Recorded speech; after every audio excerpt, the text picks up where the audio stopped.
Take two. Okay. All right. Maybe I'll throw it at the end or something. I could throw that extra bonus footage at the end. I'll get the Blue Ruby podcast episode 23. I think we said 23, 23 or 22. I don't know. 23.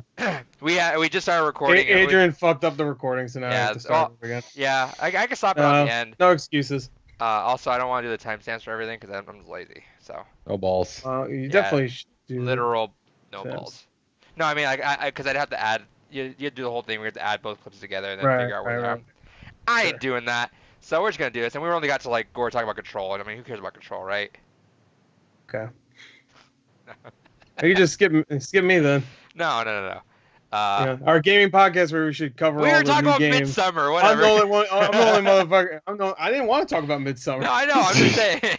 I compared a game to Midsummer because it's about a cult, and then David started going, "Oh, that movie sucks." The movie sucks. I didn't say it sucks. I just said I wanted to like it, and I didn't like it. I need Thanos. I didn't even like Endgame, so fuck off. Yeah, that's a bullshit fucking lie, and you know it. Stop lying to me. That movie also needed more fucking editing. Could have been a fucking half-hour shorter easily. Need more cults.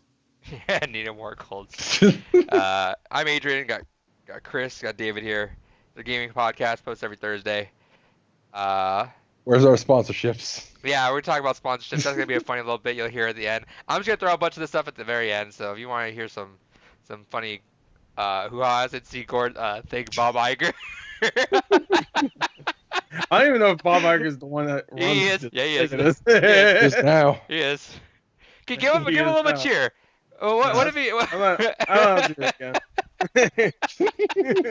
If you want to see our celebration of Bob Iger ever bought this podcast, I'll put a timestamp at the end. Yeah, it'll be a good time. Yeah, so the real intro. The real intro. It was a pretty good intro too, actually. Yeah. Sponsor us. So it's probably for the best. That's at the end, actually. Now that I think about it. Because that'll ever happen. Audible won't like that beginning. Like, comment, and subscribe to watch all the way through. Right. So let's just jump into it again since fucked up. Jump into these nuts. Jump into these nuts. You know what I'm saying? That's all right. That's no saying. That's what they used to say. So okay, let's go back in. Let's go back into Chris where you was with that. I don't want you to go back into me. Go back inside of you. Do you want to go back? Do you want to go at the end so you can talk about it again, or do you feel weird about it now? Well, I don't want to talk about it anymore. He played Control. He liked it. He played Control. It had some weird stutter issues if he paused, which kind of made it weird. But he really liked it. It doesn't come in 4K or HDR, which kind of sucks. Remedy's cool though, and it's a fun game. He's enjoying it. I didn't say that. He said I didn't say anything about Remedy. He said Astral Chain is actually. Is I think Remedy cool. are a bunch of assholes. If you're listening, screw you. Nah, you're cool. No, Control is really good. I played about 4 hours of it right now. It's great. The gunplay is great. I love the telekinesis. You can throw fucking rocks and books and fucking chairs and desks and shit at people. And it's creepy. It's a really creepy game because it's just weird shit, weird imagery. It's creepy. And, okay. It is creepy. It is a lot of weird imagery and weird sounds. The main enemy is called the Hiss because everywhere you go, you just hear this fucking weird, just not hiss. I don't know why they really call them the Hiss, but you just hear this weird mumbling everywhere you go, where they're just like talking and shit. It's weird, and it's pretty creepy. It's a dark game, and it goes to weird places. At least from the 4 hours I played. And it's good. I really enjoyed it. When you say Remedy's best game since Alan Wake easily, which means it's just better than Quantum Break. Yeah.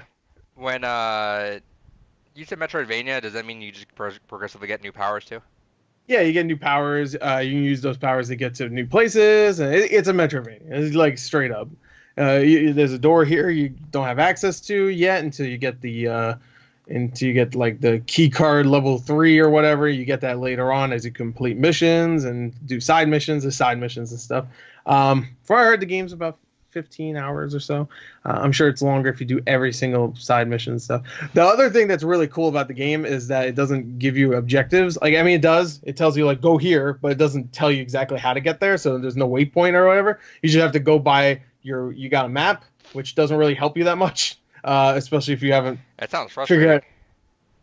So far, it hasn't been frustrating because it's pretty direct where you just have to go, and also there's a bunch of signs in the world itself. So it's just like it says right here, like bam, go to the fucking the electrical chamber or some shit. And I'm like, all right, this big arrow going there. This comes from the same guy that, speaking of me, saying that I walked out of Fallout 3 and walked complete opposite direction, not knowing where I was going. Yeah. I ended up if anyone out there knows, I ended up in Grey Ditch. Which is like in the bottom fucking corner, and I was like level 3 or 4 down there just walking around, and I got surrounded by fire ants, and there was an autosave, and I couldn't get out of there. And I was like, yeah, dude, I borrowed the game from a friend, and I was like, yeah, I mean, I got fucked up. I don't know why. I'm just stuck in this one like gameplay loop. I can't get away. Like, where are you? I was like, I don't know. There's fire ants everywhere. Like, oh, did you get this? Oh, you've been playing for a while, huh? I was like, no, sorry. What do you mean? I was like, yeah, I just left the vault, and I just kept walking. And they're like, you didn't go to what was it? What's it? Megaton? Yeah, Megaton, yeah. Yeah, so you didn't go to Megaton? I was like, no, is that where we're supposed to go? Yeah, there's a big fucking sign right there when you leave that says Megaton and points to the city. I was like, really? I didn't see that. And so I played the game like I don't know how many years later. I started up again, and I left the vault. And I looked, I was like, oh. It's like literally right in front. It was like right here. My eyes were like right here. Yeah, it's like fucking 5 feet. Yeah, I was probably looking that way for some reason. Yeah, I think that's honestly a lot of people's experience. It's hard. I'm not a moron, so open world games, I get distracted. And I just fucking walk the opposite direction all the time. Well, this game's not really an open world game, so you don't have to worry about that. I mean, it's open, but it's not fucking Fallout 3. But so it's not a world. It's a building. That's really this building. This building's fucked up. This building gets weird. So just I don't want to say anything else besides you ain't gonna get stuck in some fucking autosave nightmare. So don't worry about it. You're good. You good, fam. Still linear enough where it's not too crazy. Speaking of weird, you also played that one church game. Oh yeah, the Church in the Darkness. It's a cult game about you sneaking into a cult. Obviously, it's not a cult game like fucking like some old shit nobody played but people liked. No, you sneak into a cult. You have to find your cousin. It's very, very, very simple. It's simple stealth. People are. They have the cone vision, and you have to sneak around them, and you have to talk to people, find out where your cousin is. There is gunplay in it technically, but it's not very good. But it's not really something you want to do anyway because you have to gun down a lot of people, and you don't have enough ammo for that. It's very simple. If you run away far enough, they'll stop looking for you and stuff. It's very, very rudimentary when it comes to its stealth and gameplay, but it's interesting just because the world itself is randomly generated. Every time you die, you start back up from the beginning, and you have to do all the tasks and stuff, but they're all in different places. It's interesting just being in this camp and sneaking around. And did shit. You get it as a review code? Yeah, I did. It was fun. Hell yeah. I liked it. What's your review of it? Yeah, no Thanos. You said it. You liked it.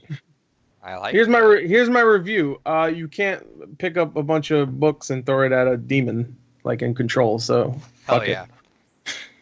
Why? Right, what's the point? What'd you play?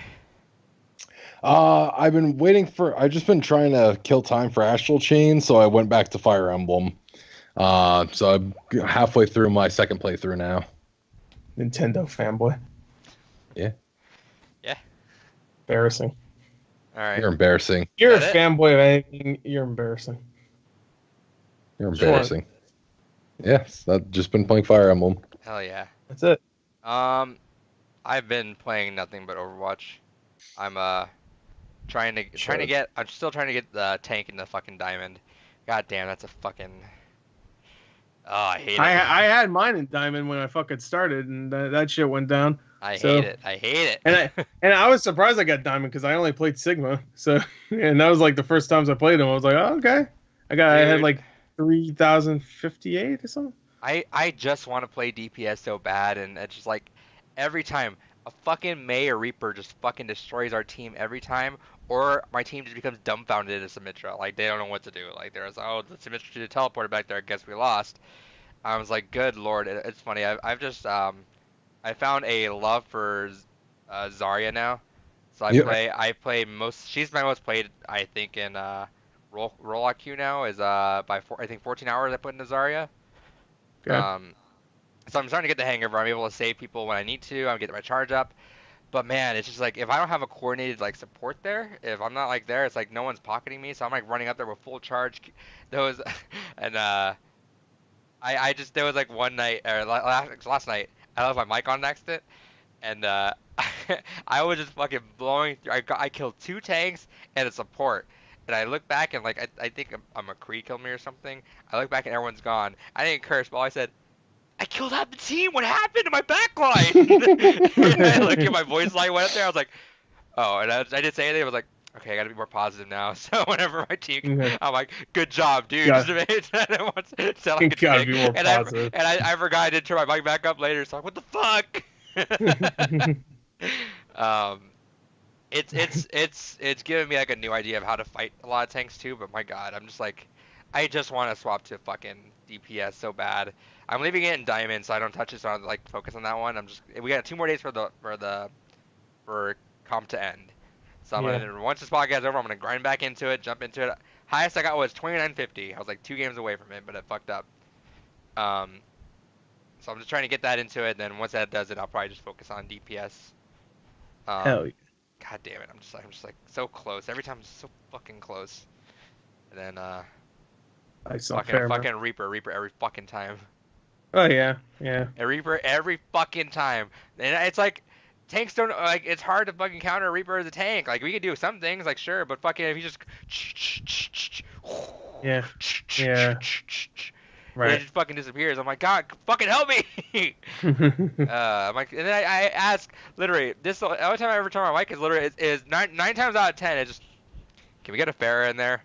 Because literally it's like no hit scan, just fucking there. I'm like, just put Pharah in there. And last game I played, Rialto, we did a hold. They didn't get to point 2.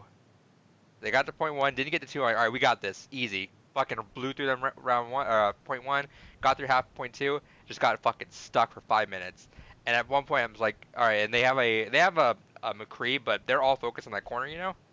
Right. Like, and I'm like, all right. I asked the guy, the one guy, no, there's 2 guys in mic, but one guy, the fucking guy that was like making a lot of calls in there. I was like, hey, how's that working? Can we just like swap to a Pharah and don't even have to kill the McCree, just shoot rockets back there so they're looking back there. Dies as Hanzo, swaps a Tracer, goes around the corner, dies. I'm like, oh, all right, we lost. And then we lost. Good times. And then we lost. It's very frustrating, but This guy's ranting.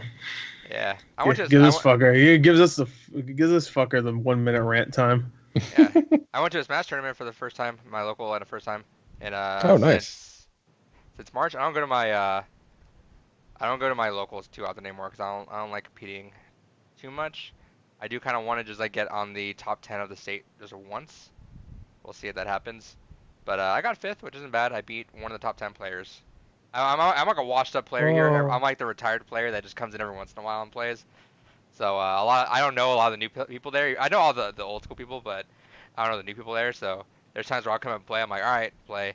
And some kid that's like, some guy that's like, oh, they've been practicing. They've been going every week since this game came out. They've been like hustling for the last 3, 4, 5, 6 months. They've been just playing nonstop Smash, and oh, they're gonna get top 10. Then this one random guy shows up there and just beats them round 1. Then they get pissy about it because I'm like, oh, I'm still alright. I'm still alright. I still got it. Humble brag. I still got it. Weird flex. You beat a kid. I mean, I call everyone kid because I'm older than them. I'm an old guy, dude. Are you sure? I'm 100% sure. Yeah, you're like 18. I'm the second oldest, I think. Second or third oldest every time I go there. Out of like 30 to 50 people. Jesus, it's almost like Smash is a kid's game. Party game, yeah. It's a kid's game. Don't change my words. I know what I said. I know what I said. Don't you dare tell me what I did. With Hero in there now, I mean, that's straight up just like fucking kid shit, right? It's just like, oh boy, I get a bunch of random moves. Oh my god. It's like a birthday party every day. You know what was, sometimes they get the big sword or whatever. I'm just making up moves. It's like, sometimes they get the slime. There was a good Making up video. boobs, I don't There know was a if those good are- video that showed the randomness of Hero that Polygon was posting about how Hero's getting banned, which we're gonna talk about, I guess. Um, I had two heroes start. They put on their spells. They both pick Hocus Pocus, which is the one that just a random thing happens, like a super mushroom or something happens. One hero gets super mushroom. The other one gets like slowed down or something. I don't know what happens. He goes to the edge. The other hero hits him once, and then smash attacks and hits a critical and kills him at 0. Jesus. That's So he's competitive. gonna be banned, right? I fucking hope, dude. All right, let's see. David, what'd you buy this week? So I picked up a bunch of PC games this week digitally. I picked up Slay the Spire, Squad, and I picked up Agony, Butcher, Ew. Darkwood, Beholder 2, Oh, you're Pacify, ready for and Halloween. Inside. Yeah, Why'd you buy Agony? because it was part of a Humble Bundle. Oh. All right. Gore, what'd you I get? heard that game is fucking doo doo. I was looking forward to that game too, and that game I heard was fucking terrible. I didn't get Agony, but I already have it actually. But I picked up, obviously I picked up Control. Oh shit, you can get Darkwood and everything else for fucking super cheap.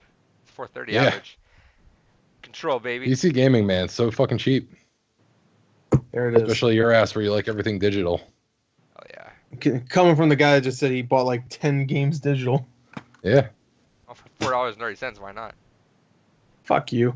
Anyway. Fuck you. Get out of here with those amazing savings. Oh, amazing. What's So up? amazing. You know what? If it's not, you can't touch it, it's not real. So you just wasted your money on nothing.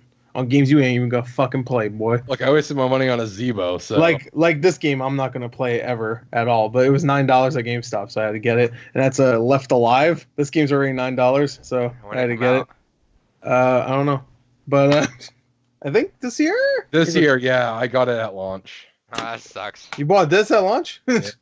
Oh, that's embarrassing. Because I was Alright. excited for it. Because I was like, oh yeah, it's a game Front that's Mission. in the same universe as Front Mission. I'm down. Yeah. And It's I heard it's a shitty game too. So $9 I had to get it. It's already 9, so I was like, trade credit. But besides that, I bought a shit ton of fucking dumbass collectibles again at GameStop. They're all $5. So I had to pick up a few of these, and I'll just show them real quick. I got this Dragon Ball Super Frieza ship right there. nice. Nice. Yeah, these are all $5, so I said fuck it, throw it on the ground, I don't care. I got this for my cousin, this fucking Fortnite shit. I don't even know who these are. My two favorite characters, Fort at Rex night. and Triceratops. Hell yeah. That's fucking hilarious. But over there, I got this dumb thing. Here you go. It's a builder You set look like thing. you look like the biggest idiot probably. Let me buy all this Fortnite stuff. And I bought this online, so it don't look like anything.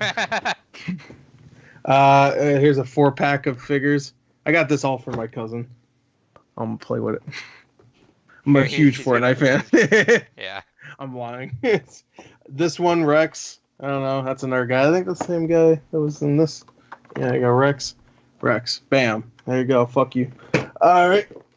I had to get this one. Nightmare on Elm Street. You got Freddy. The what is this? NECA. NECA figure. There you go. Look Oh at it. yep. There you go. It was $5. Nice. I had to get this one too. Cuphead, baby. Got that vinyl. Nice. There you go. Mug boy and cup guy. What else? Got this Kratos Nendoroid. Surprised I got that one. Even though I am too. that game sucks. I got Marcus Phoenix, Gears of War. Can't tell when he's serious anymore. What? I'm always serious. Master Chief. Master Chief. And I got my boy Parappa the Rapper. Which actually, I really like these Totaku figures. They're pretty much just like you amiibos. didn't get except Summon for- Skull? No, I didn't get Summon Skull. I had to take them off. I had to cut them out. Oh, and this dumbass llama shit. This thing sucks. This is another Fortnite thing. Comes with like a fucking figurine or something. I don't know. Is that it? I think that's all I got for. Oh no, I got the. Well, they're not in there anymore, but I got the Roadhog cutie fig or whatever. Nice. I almost look got at that. Yeah, they're not in the box anymore. But here you go, bam! I got the box. Here's Winston. Still gotta send me the eBay stuff. Yes, Diva. Yep, I'll do How much it did that after Diva? this. How much did that Diva? What? How much did that Diva $5. go for originally? Like 25 or something. Yeah, fuck that.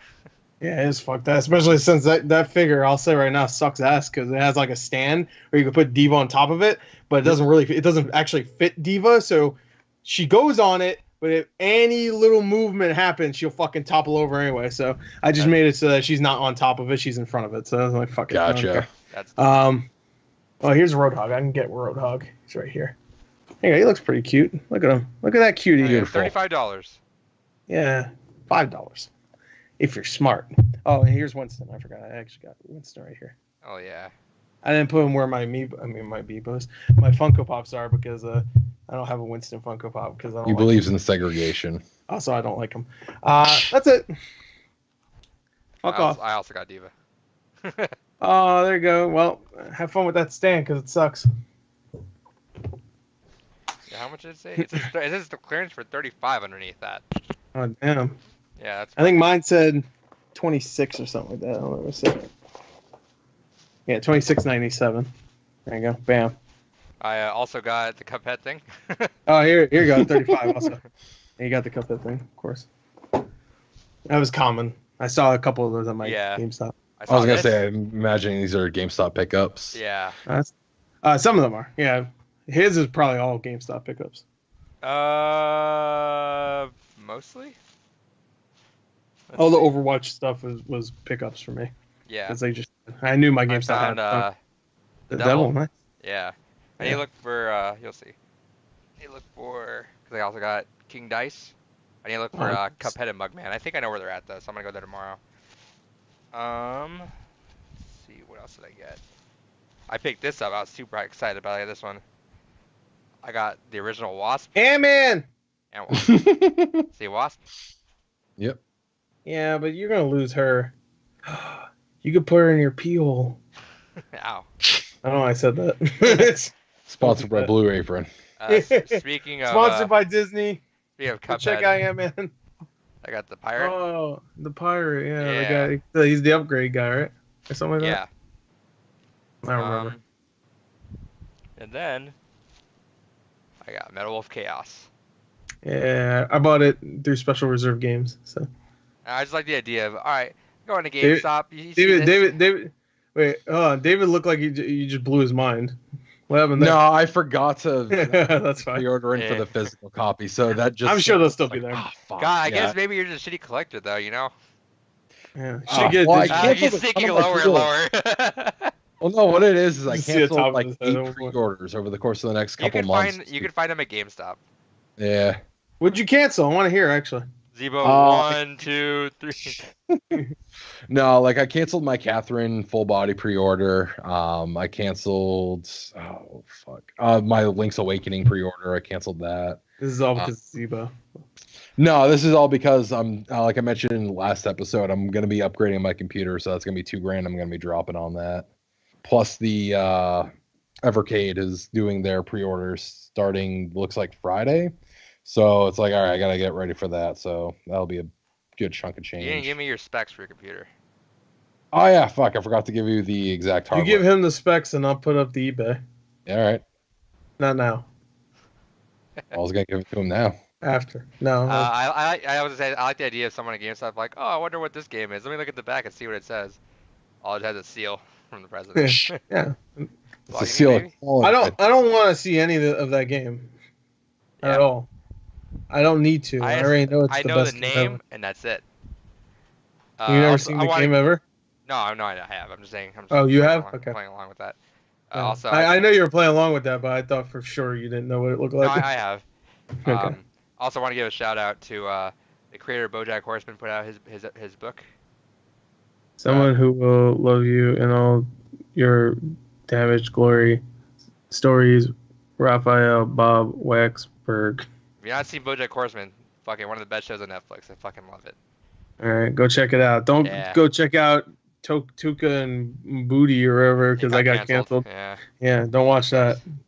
Also, I watched the trailer for that and I heard it was good, but I couldn't watch the whole trailer. Why not? It was fucking annoying me more than I think anything has in the entirety of this year. Also, really quick, I So. just want to show it up, then I opened it. Oh, cool! That lampy. Where's the lampy light go? Let's see. In his mouth? But where's it? Erase. I don't know. Don't put it there. It covers so much that. Oh, okay. I guess it's okay. Is that good light? Yeah. I mean, it's bright there, It's but a desk lamp, so. it looks like it kind of covers too much of the light though, with the fucking dumb teeth. I guess it works. God, that looks fucked up. Can you pose the chain? No. Oh, well, fuck it. Yeah, no. It sucks about BoJack Horseman because and everyone agrees, like, even the creator agrees that the first 4 episodes are not. They're good episodes, but it's like an Adult Swim cartoon almost, where it's like just trying to be a funny cartoon. And Right. then after the first 4, then it starts to hit a stride of like, oh, it's actually being a serious show, and it gets into like more of the intricate parts of the characters. But man, like, it's so hard. I gotta tell people, I'm like, just sit through the first 4. I just promise you, it's gonna get better. It's not. Those aren't even bad episodes. Like, I was still in, but I was like, they're just not. They're not indicative whatsoever. I think I forget what some review website changed their entire review structure, where they would only review the first 6 episodes of a series and then just call it.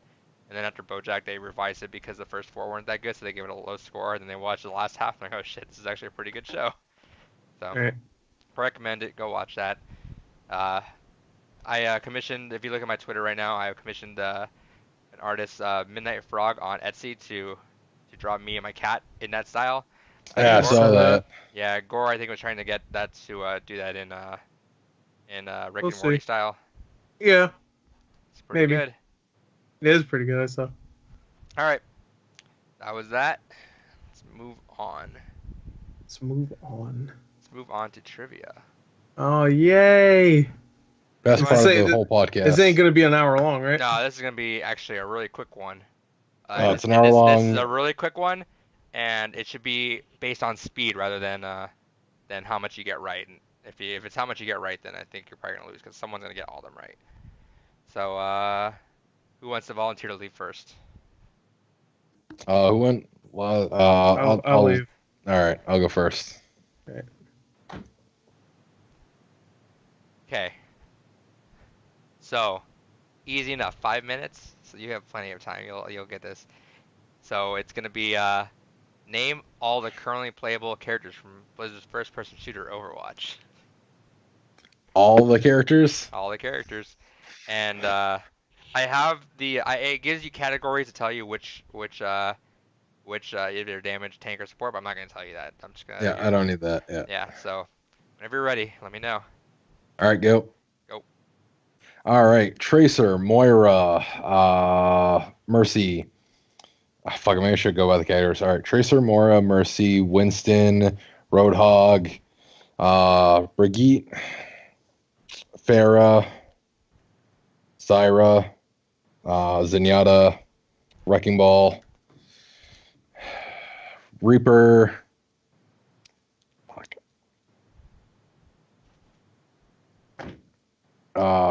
Wow, why am I brain farting? Arista. Jesus Christ. Junkrat.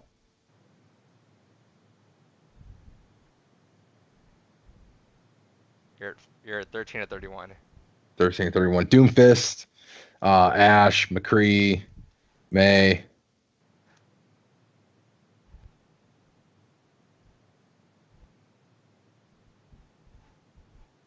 Lucio. You got 4 minutes, but I think you're fine. Yeah, but I gotta be Gore. Um,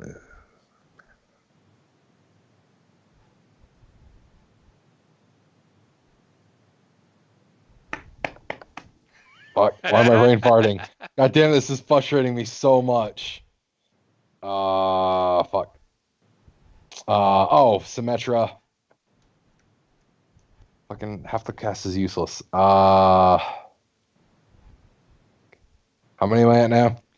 19 and 31. I'm gonna need Gore to close his eyes, by the way, because his Overwatch figures are literally right above his desk.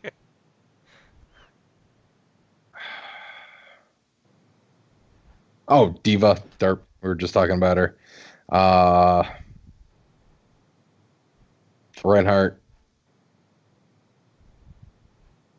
21 of 31. Missing 10. Fuck, I'm missing 10 people. Goddamn.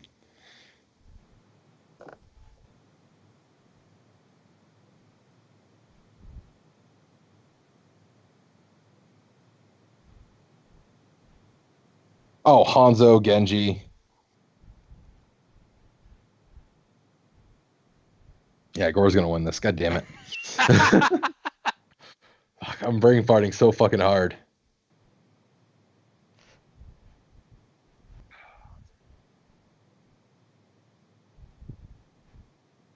Fuck. Who the fuck else is left? No one relevant. Oh, Sigma. Dirt. Sigma. 24 of 31. Missing 7. 7.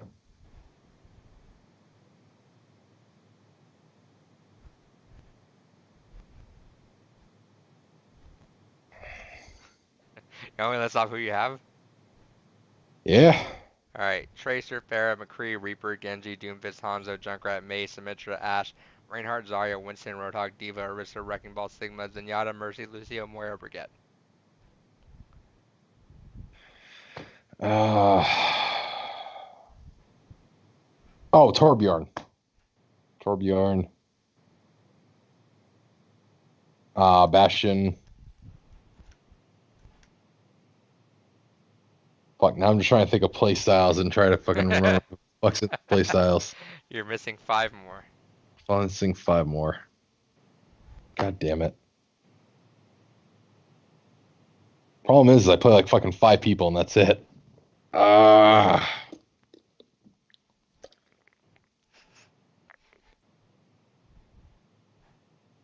got a minute left. Of course I do. Fuck.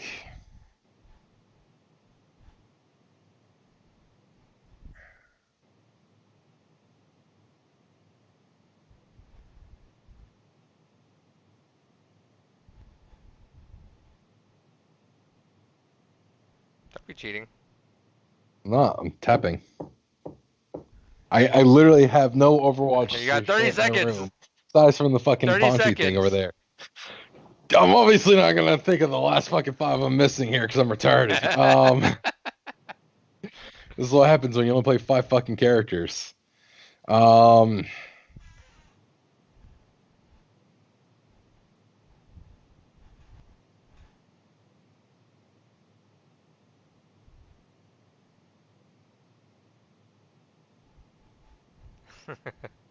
Alright, you're What done. else is there? There's no one else. There's no other characters. Do you want to know who else? Yeah, who the fuck was I missing? Soldier 76. Oh yeah, fucking Grandpa. Sombra. That's right. Sombra. Widowmaker. Yep. Ana. Yep. And Baptiste. Yeah, that's fine. No one relevant. Alright, so we'll tell Goran. I gotta tell him to put his face down.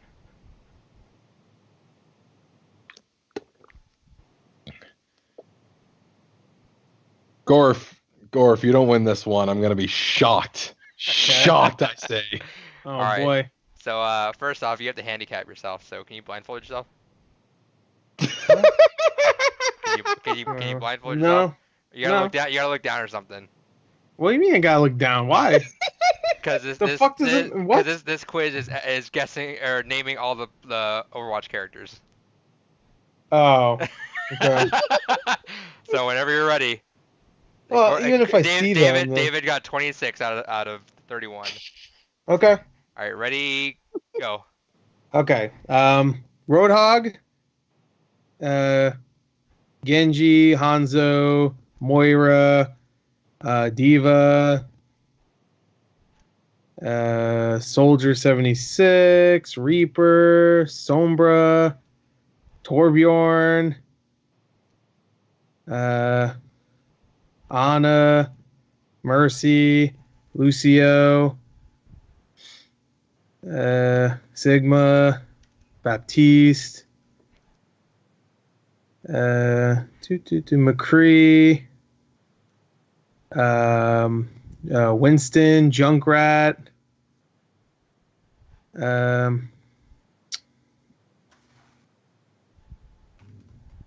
Junkrat. See, it gets confusing because I have to remember who I said. I have to remember it. Well, do I have a time limit or no? Yeah, 4 minutes left. Oh, okay. Did you tell me I had a time limit? I don't know, but he had 5 minutes, so. Okay. Who did I not say? Junkrat. Did I say Genji? Yes, say you want Genji. to He's list off like who you have? Sure. Okay, McCree, Reaper, Soldier 76, Genji, Sombra, Hanzo, Torbjorn, Junkrat, Winston, Roadhog, Diva, Sigma, Mercy, Lucio, Ana, Moira, Baptiste. Okay. Zarya. Frankie. He gets a new one. Yeah, it's a new one. You guys don't know about her. Ash.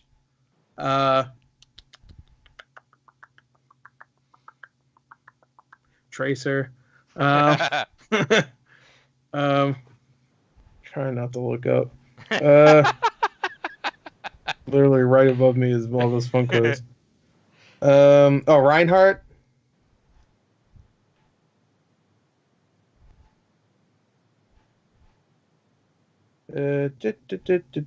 Fuck.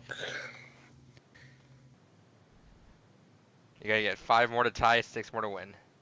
Okay. It gets hard. You have to think about all these fucking characters. Yeah, about All 2.5 at minutes once. I at left. least feel somewhat vindicated. Yeah. I bet you do, asshole. My asshole is vindicated. I can't think of anybody else. Because no one else is relevant. That's what David was saying. Too. Probably right. Oh my god. Holy shit, will I actually potentially win?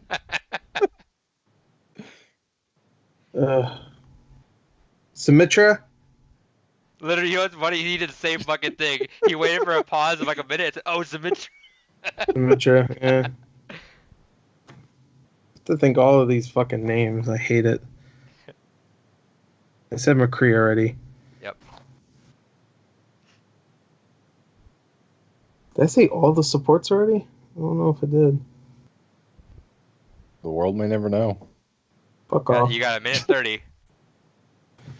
Fuck, man. Did I say Reaper? Yes. Oh. I mean, you want to list it off one more time? Widow Maker. Okay. Oh, she's right behind me. I should have fucking. Right there. Can you see her? Yeah, no. Oh, Zenyatta? 2 to tie, 3 to win. How much more time do I have? 1 minute. Doomfist? So one more to tie? 1 more tie, 2 to win. Oh, fuck me. I hate this fucking shit. I'm not a fan of this game, I'm lying. Did I say Hanzo already? Yes. Oh, Risa? Tied. Bitch. 30 seconds and you need 1 to win. You. Tied, bitch. Bitch. Fuck yo.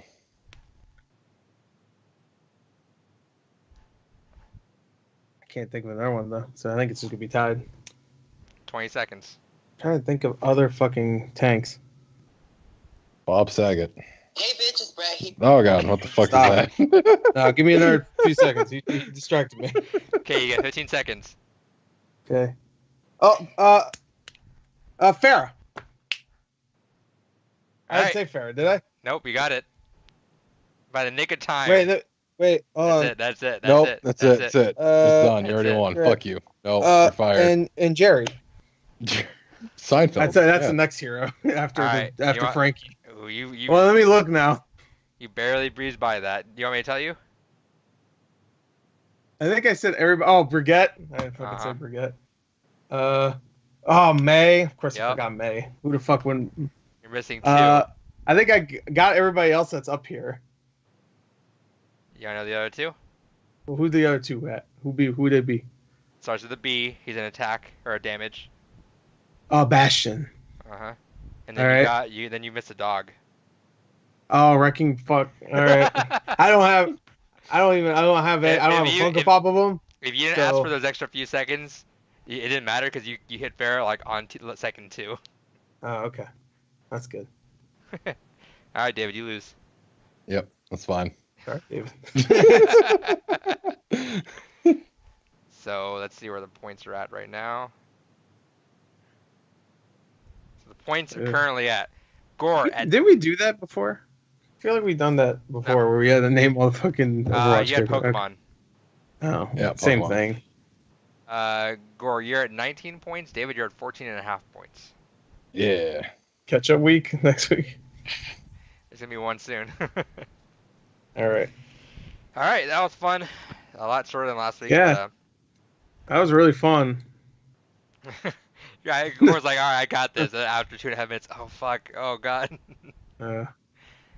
Next week we asked them to name all the Smash characters. Sick. I think that was the one too that we did. Yeah, that was when the episode I missed. Oh right. Yeah. And it was just me, then? I don't know. Yep. Why? Why did we do that? All right. Also, I should have said this at the beginning. I didn't, so I forgot. Let me do this now before we do news. The last episode. Yeah. Our topic this week is actually going to be your downloadable hidden gems. So, what are some downloadable only games that you think are hidden gems that people need to know about? No, how many I don't should like we have? Digital sucks. Prepped? So chew on that for a little bit. Pick 3 titles if you can. Okay, 3 titles. 3? Yeah. So think about God that. damn. And then we're gonna go on the news. I have to look up digital download games. So, Well, I only play downloadable games on Xbox Live, so I should tell you that before. Next time that way we have a break, we can think about that, or during. I'll just look up XBLA games.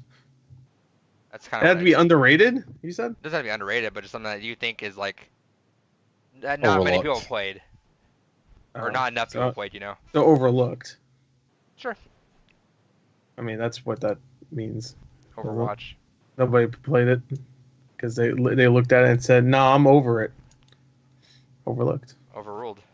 Piece of shit. No, that's not overlooked. All right, let's go into the news right now. That shouldn't even been looked. Period. The MegaMan Zero collection's announced, and in Japan it's all on the cart, but that means probably in America it'll be a download code because that's how Capcom rolls with America. Yep, they're pieces of shit. Thing you can just import it and it's fine.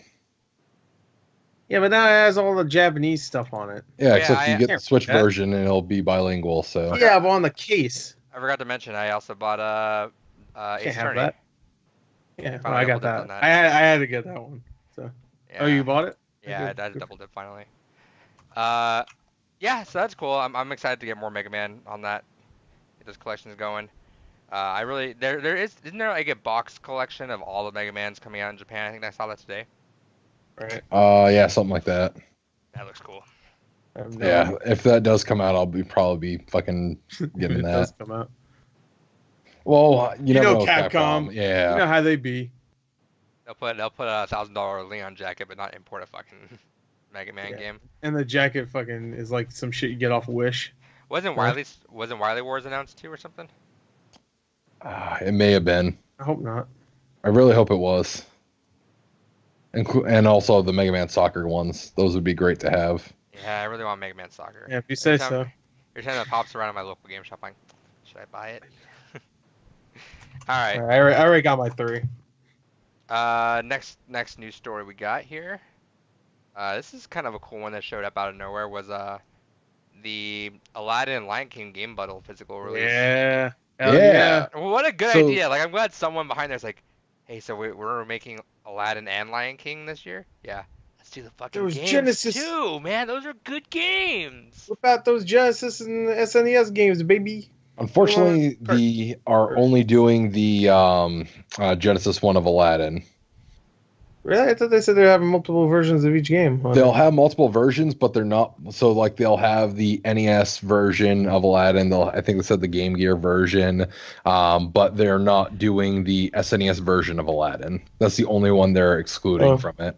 Aladdin, I played on Genesis, so that's fine. I played Lion King on Genesis too. So Yeah, I played them originally on Genesis, but Weren't they better on Genesis? uh, the sound was definitely better. the sound was Genesis, better, and Genesis I better. liked it more. But depends who you ask. Some people like the platforming of the SNES version more, but Genesis, you had a sword. Sword. Sword. Sword. But Just like in the movie. This is cool to have though. I'm excited. Just like in the movie, Aladdin rocking out that sword, cutting Yeah. fools. Yeah, Oh yeah, he except the cut live Jafar's action. head off. It was that was crazy.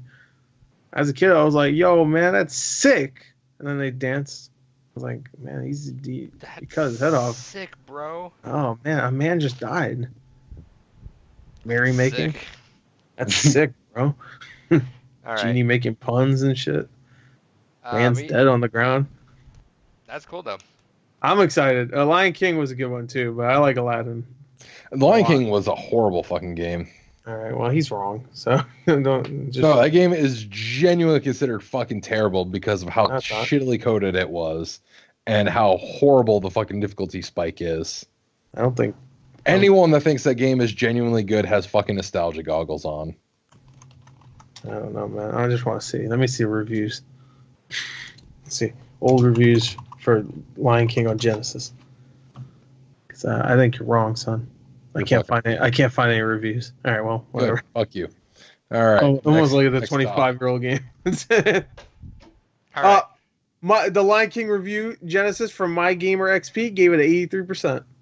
Yeah, pretty nostalgia good. goggles. Maybe he never played it before. You ever think of that? I'm not gonna read the review, but I'm just gonna assume whatever he says is benefiting me. So I'm Well, not gonna read. speaking of things that David likes, what's this Warriors game? Yeah, Warriors wait, hold on, Orochi look at my 4 pillow. Ultimate got announced. Well, originally got leaked and then it got officially announced. So yeah, they're doing that. That's gonna be cool to see. Then they're gonna go ahead and add in a couple new characters. They confirmed Joan of Arc and new god Gaia, and it'll be cool to see what else they do with it. I'm always a sucker for more Warriors games, so Far out, bro. I don't play him. He's a dick. I don't play him either, though. But yeah. Well, which sub-series is this? The ninth sub-series of the Warriors franchise? So the Warriors Orochi is their crossover one where they do the Dynasty Warriors, Samurai Warriors, and all their other series all bundled together. Right. Okay. And which ones are the good ones? All of them. I don't think that's true. Wasn't 9 terrible? Dynasty Warriors 9? Yeah, the Dynasty Warriors 9 was pretty fucking god awful. They tried to go for like an open world perspective with it, and they didn't fill the world with anything. So it was literally 10 minutes of running around on your fucking horse to get to anywhere, and then finally get to fucking play the game. Yeah, that sounds fun. Yeah. Sounds like Shadow of the Colossus. And also it was one of the few that excluded co-op, which was fucking stupid because co-op's like one of the biggest things that makes those games so great. Fucking, I can't believe they did this.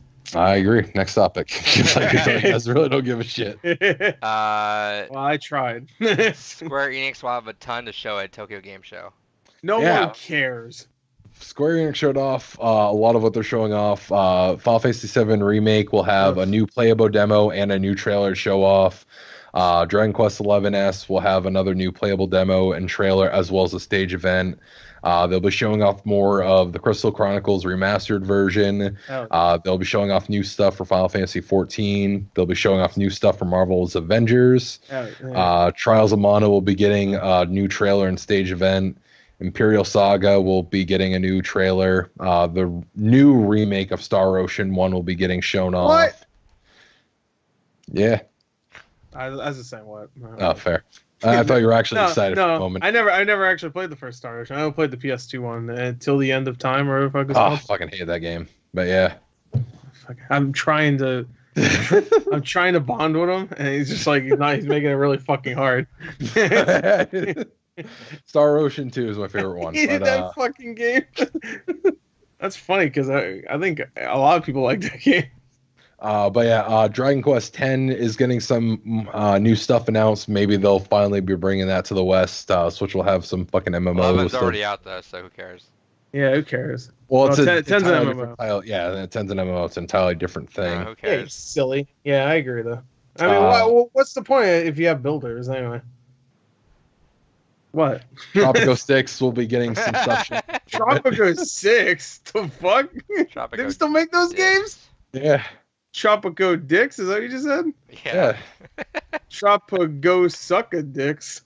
Something called Dragon Quest Rivals is being shown off, which is going to have an esports component to it. Oh, thank God. Some more esports shit. Something Gore will be excited about is Dragon Quest Builders 2 will have some new stuff shown off for it. Whoa! They'll be showing off some stuff for the Octopath Traveler mobile phone game. Man, nothing give her killed Switch, my will hype you, more. idiot? I was so fucking excited. It's like, all right, more Octopath Traveler stuff. Hell yeah. It's a mobile phone prequel. Fuck you. Who gives a shit? Who's it about? You know what? It's a prequel, so It'll sell only more all of them? than the Switch version. Dude, I will Of course stab it will. you. Everybody, there's more people that have phones than they do have the You guys Switch. have phones? Yeah, don't you guys have fun? That's what they were thinking when they did Diablo. Now they're making Dragon Quest or whatever. What were we talking about again? Octopath Traveler. Octopath, sorry, whatever. Same developers too. Blizzard. Blizzard made Dragon Quest. I'm sorry, Octopath. I keep forgetting what we're talking about. I got Dragon Quest. But yeah, so that's the rundown of everything noteworthy Square Enix is showing off there. All right, so we don't so- need to watch it now because they already told us everything to expect. So that's good. Make David That's always sad. a. No, I'm not. You shouldn't be sad. I'm just saying I don't like when they tell us the complete rundown of what they're going to show at a fucking convention. You know? I think for something like Tokyo Game Show, it makes sense because where that's yeah, kind of because like the Japanese don't Japan's- give a fuck, right? Well, no, because where it's Japan's E3, it's kind of one of those things you want to go into it letting people know what heavy hitters you're gonna bring with you. No, especially with surprise. some They're of not the gonna say like, "Oh, here's a surprise." You don't know. They might have a surprise. Hopefully, That's maybe what I'm they. saying. Yeah, they might, but he rattled off like 12 things, so I'm assuming it ain't gonna be that many. But deep down, are we gonna talk about that in a minute? No, No, that's not there. The No. rumors about Deep Down maybe coming back. Okay, no, fuck go it. ahead and talk about it, Gore. I don't want to talk about it. That's literally all we have to talk about. That might be Alright. bullshit. I don't know. I don't even know what the fuck should be Deep Down bullshit. is. So Actually, that you don't know what deep. Well, it's been like 20 years, so I guess that makes sense. Not that long, but it's been a long time. I just don't like. I don't like when they spoil their shit. But I don't know. Are they having a conference though? yeah, that's all part of their. That is a conference. conference. That's not just what they're bringing the Tokyo Game Show. Yeah, no, that's all part of their. That is a conference. And they got tons of stage events going on with Yeah, it. I mean, I'll still watch it. I like conferences, so I don't give a fuck. But I mean, it's all be in Japanese. I'm sure there'll be a translator. I think they had one this year. I think there was one year where I don't think they had a translator though. I remember like watching. I'm like, am I on the wrong stream or something? Everybody's speaking English in the chat. And I'm just like, in the chat, but in the stream itself, there was no translation. Am I being punked? It might be punked. It was a few years ago though, so I guess they probably changed They that. clean their act up. They cleaned her act. But yeah, no. When I said that the Japanese don't give a shit, it's just the Japanese really don't care about spoiling shit. They don't care. Like it's like They're Dragon Ball like Z. opposite Gore. I remember when I was a kid and in Dragon Ball Z they would spoil every like the next episode like Yup. this guy wins. I'm like, what the fuck? Like it's just they don't care. But that's cool. I'm looking forward to it. I guess. All right. I like next story. conferences. Can I add a story? I don't know if you Yeah, guys go add for it. Fuck it. Why not? Can you throw this Slack and I'll I allow can the end because I have it all labeled I out. don't want to do that. I don't want to do that. Fuck. God While damn you do that, next story. shit. Yes. Go to the Slack and slack it up. Final Slack Fantasy it VIII Remaster will not have a physical release. Yeah, What? I was really fucking pissed about this. So we originally talked about this a couple weeks back. PlayAsia actually had orders for physical editions of the game, which I was so stoked for. I would easily throw down money on that. But Square Enix had to clarify recently that, oh, by the way, all those pre-order sites you see for physical copies, yeah, that's bullshit. We're only doing digital for this game. So that's kind of disheartening to see. Does that make you sad? What? Final Fantasy VIII? Yeah, Yeah. that sucks, man. Yeah, I mean, Luckily, it's for a shitty game, so it doesn't really matter. But whatever. Yeah, it's not the greatest by any stretch of the imagination, but just have a remastered version. Considering they've done updated versions of 7, 8, and 9, it would have been nice what I hope they eventually do is do a collection where you just get, the classic PlayStation collection or something, where 7, 8, 9, and hopefully fucking Tactics would be thrown in there too. Just fucking, here you go, all the games of Final Fantasy that people gave a shit about on the PS2. That ain't gonna happen. I want it to happen so bad. And if it happens, it'll be like $30 for each of them, physical. Besides, that's fine. Yeah, I'm sure it's fine. It's not fine for me though. It's a lot of money. Stop being poor. Over $100 for fucking old games I could play for a fraction of the price. Yeah, that's fine. All right, next story. We'll put this in there now. Is Mortal Kombat has an updated cast list now.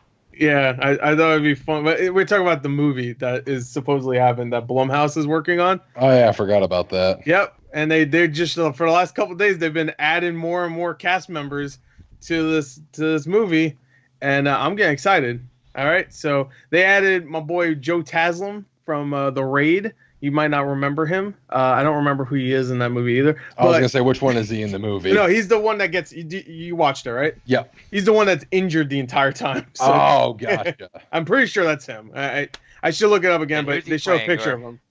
He's playing Sub-Zero, baby. Hell yeah. Woo! What article are you looking at right now? I'm on Cinema Blend. All right, that's where I'm at right now too. Okay. Let's go down. All right, I think it's Luddylin. I hope I'm pronouncing his name right. But he was in the Power Rangers movie that came out. He's playing Liu Kang. That's cool. He was good in that Power Rangers movie. This one I thought was really funny. Makad Brooks is playing Jackson Briggs. Now you guys probably don't watch Double Toasted, right? On YouTube. All right, there's a guy. Double Toasted is a movie review show on YouTube, and one of the people that's on there, his name is Billy Brooks. And this is his brother, so it's really funny. So this guy he was like in what's that vampire show called? True Blood. True Blood. He was in True Blood and stuff. But so he's playing Jackson, which is I think that's a good choice. Sissy Stringer, I have no idea who that is. She's playing Melina. All right, that's cool. I don't know who she is. All right, now this is where it gets a little hard to pronounce the names. I'm not gonna lie. I think it's Tadanobu Asano as Raiden. I'm glad they're going for like a mainly Asian cast though, so that's nice. He's of the one of the members of the Warriors 3 in the Thor trilogy.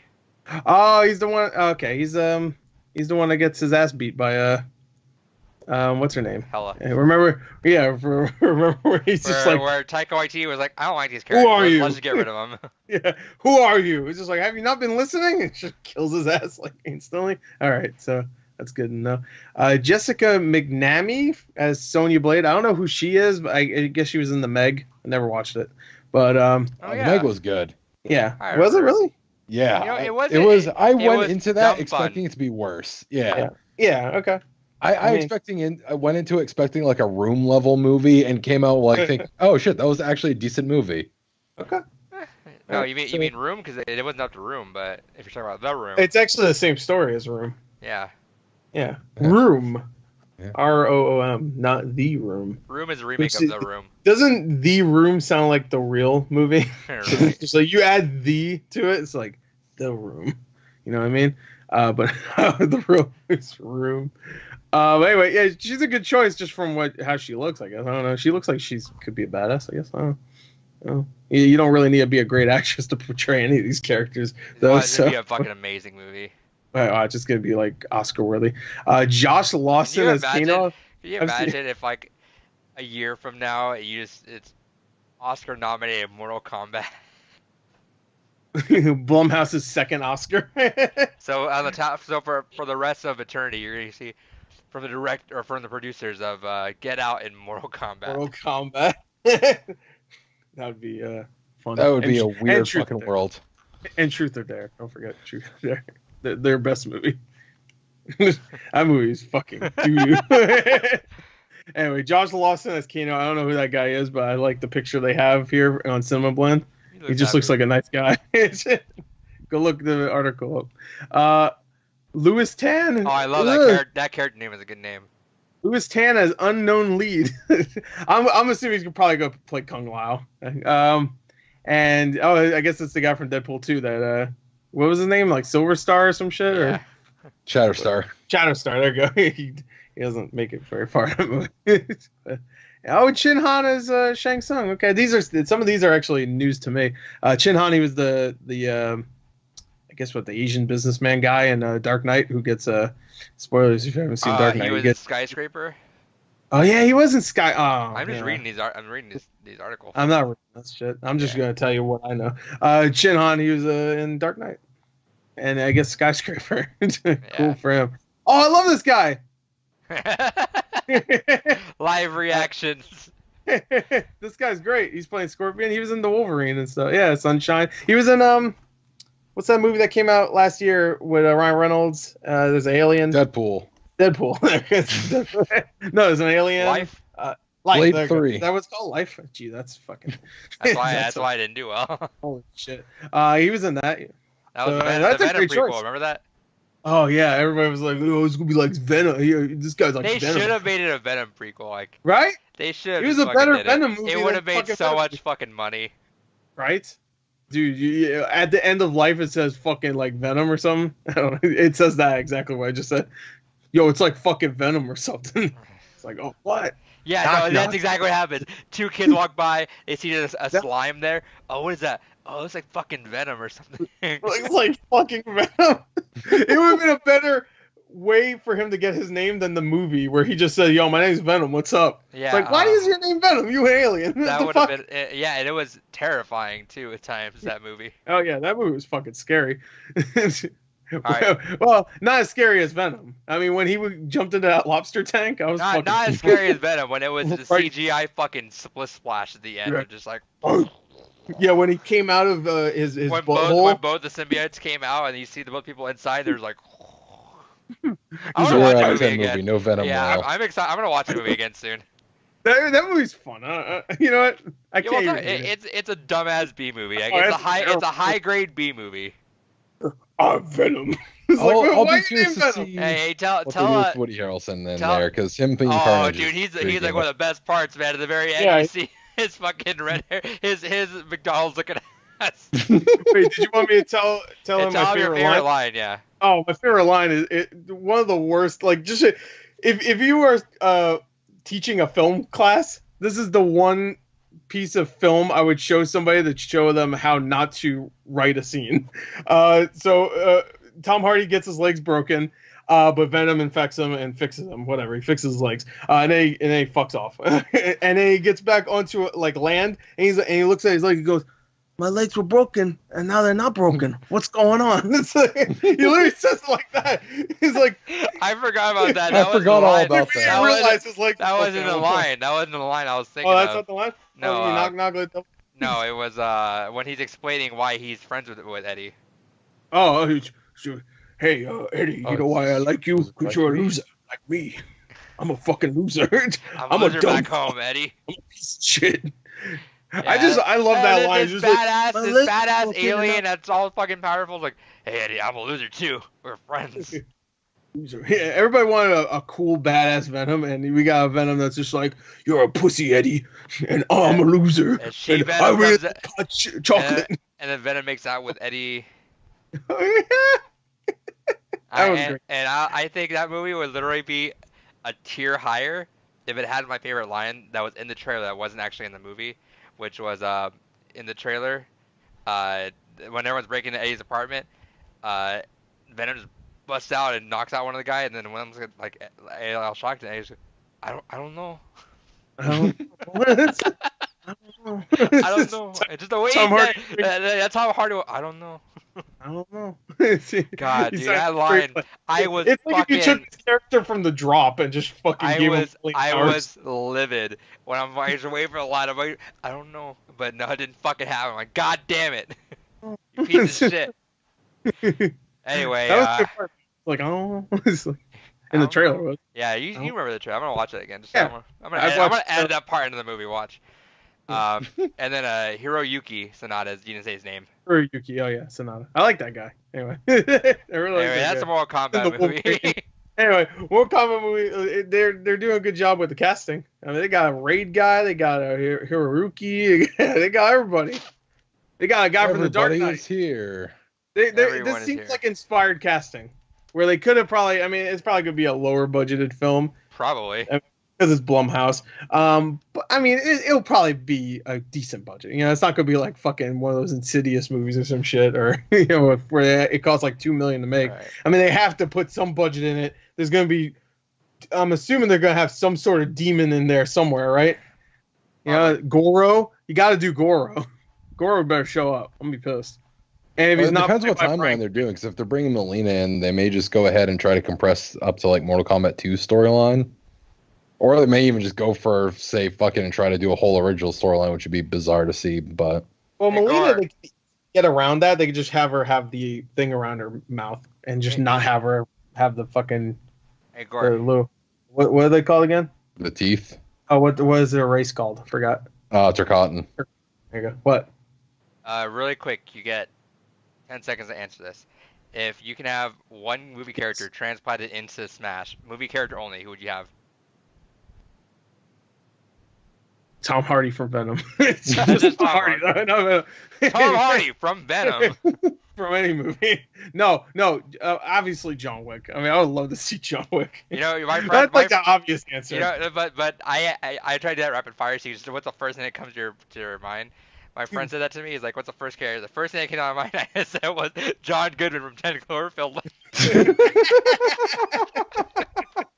The first thing that popped into my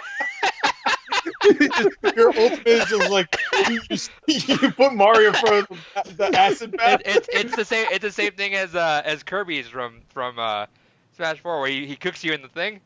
Oh, okay. It's like, so this one, he's like, did you take the shit? He's like, no. I mean, yeah, I did. He's like, thank you for being honest, Kirby. Throw him in the fucking thing. Everyone else in the grave stops like, what the fuck? What the fuck? I've seen that ultimate like 8 times, and it still surprises me. Every time he blows Kirby. Oh, it's always Kirby. Oh no, it's always Kirby or Mario for you. Kirby, Mario. You know, it'd be funny. Donkey Kong. Donkey Kong would be funny. We'd be like, "Did you take the gun?"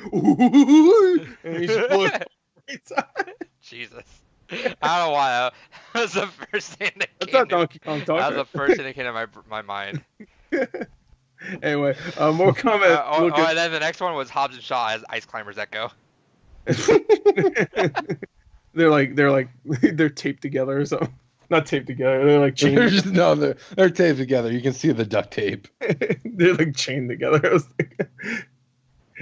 And like The Rock uses Jason Statham as an attack. He just like swings him around because he calls him little all the time, even though he's like 6'3". Everybody's That's the only time they're able to get away with that. Right. When he got him next to Dwayne Johnson, who's like bigger than any human in the world. Anyway, All right. what's next, son? So the next one we're going to talk about is I don't Battlefield wanna 5 don't wanna talk about is cutting its 5v5 mode. So they had a What the competitive 5v5 mode that was coming out, and they were hyping it up for a while, and they cut it out because they're like, we need to focus on glitches. Imagine that. They don't need to focus on glitches. Yeah, they should focus on adding more glitches, if anything. Yeah. So they said the roadmap would have been too affected by this, so they want to focus up on fixing up the game quality. So they did that instead. So I don't even get 5v5 mode. Like it had to be a very small map, right? yeah, I think that's why they probably had to put a lot of resources into that. A lot of just a section off a big part of the map. I guess you have to. That's so stupid. That's not Battlefield. That's Call of Duty. Stop trying to be Call of Duty. Fuck Hear you. me? Yeah, EA. I know EA. It was EA that wanted it to happen. I know it. They saw esports and they're like, "Yo, Battlefield would be great esports," but people don't want to watch 30-minute sections of people just waiting around until someone shows up. So we gotta make that small, baby. They have that Not to Call of Duty mention- esports thing coming, and I'm like, but they're not even gonna keep the same game. I think That's what you gotta do if you're an esport. Is you need to stick to a consistent game and just make the players like that. Because once you switch to a different game, Yeah. it's all new. I have a feeling Modern Warfare will be, if they ever stuck to a game, Modern Warfare would be But the they're one. not planning to. I know they're not planning to, but if they ever would, Modern Warfare would be the one. Yeah, but that kind of thing, it's a little weird. I don't know. Like I think the fact I think that people just get progressively better at a video game and specific one. That's the appeal of a lot of it. Right. All right. So we're segueing into that into our. We're gonna come back in the news in a second, but I wanted to segue that into our weekly David's rant. Oh yeah, we forgot to do it. What am I ranting about today? So I'm gonna make David rant about low content being released in video games at launch. All right, so all right. Ready and 1 minute. Actually, no, sorry, you get. Yeah, I'm at 40 seconds. You get 45 seconds because what did you do last week? Yeah. Why I don't buy more shit from Gore. Oh, yeah, you were shitty last week. That's why. Yeah. Yeah, you're shitty. All right. Embarrassing. All right, and go. All right, so honestly, low content in video games at launch is becoming a very disgusting thing. It's one of those things that games used to be able to go ahead and just be finished and released. Granted, sometimes games would still have bugs at launch. You know, it happens. But it seems like it's becoming more and more just commonplace and accepted for a day one fucking patch to happen where it's like, we got to get the game gold. It has to meet this release day. But let's take out half the fucking content and not put it in there. This leads to all the bullshit DLC controversies we've seen, whether it's fucking Capcom putting all the DLC fucking characters in Street Fighter Cross Tekken on the disc, but not accessible. I may not even finish saying what I'm saying because I have 3 seconds left. So fuck you. Fuck that. Next time, don't be shitty. You will get 15 more seconds. Yeah. Dude, I was all set to gear up for that one, but well, next time, fucking talk about why Gore doesn't sell you his video games instead of GameStop. Yeah. So. Sorry, we have to waste 2 hours on trivia. You can't rant. It was good trivia though. Yeah, it was a quick one this time. All right. Next story. I'm gonna swap the order of this really quick. But now, what is that in reference to? Because usually those kind of things come up because of something. No, I just want to talk about that because Battlefield 5 is low on content. Yeah, is it? Someone put a comparison as to what every game in the Battlefield life is at, and Battlefield 5 has objectively lower maps, play mode, guns, and yeah, all that. It's objectively lower than every other Battlefield right now, in current time. As what I mean is like by the patches and everything. Still in order of where that'd be. Yeah, but it does look good. You know, it's a fun Battlefield game. I'll give it that, but I'll wait for it to Battlefield. I'll wait for it to come on the Vault though. I'll put more time into it in the Vault, but yeah, it is more Battlefield. All right. I couldn't get into it. I just honestly was not interested in going back to World War II. I want either an actual give me fucking Bad Company 3 finally.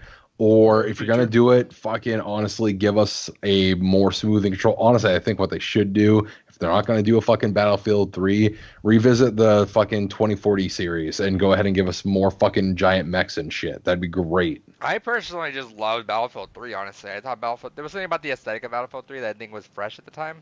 It was very blue oriented, but it was cool because it was just a little...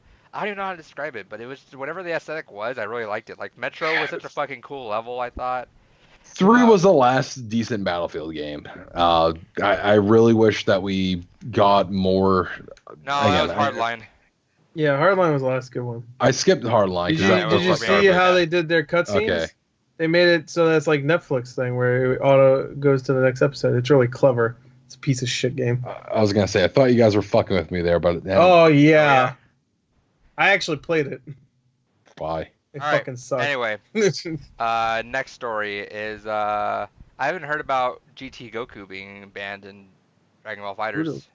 Yeah, so this is something that's become. So I put the hero thing in there, which I think we talked a little bit about before, but I figured I'd throw. And as of now, I would be a GT Goku also, just because it's from GT. So. But no, just to highlight the hero one, I guess. Southern Australia, hero is actually banned. Yeah, they from banned Smash him there. now. They're gonna spread it towards the other one. I know in Colorado they were gonna ban him, and then the dude who's my friend who was managing all that got so much fucking backlash from that.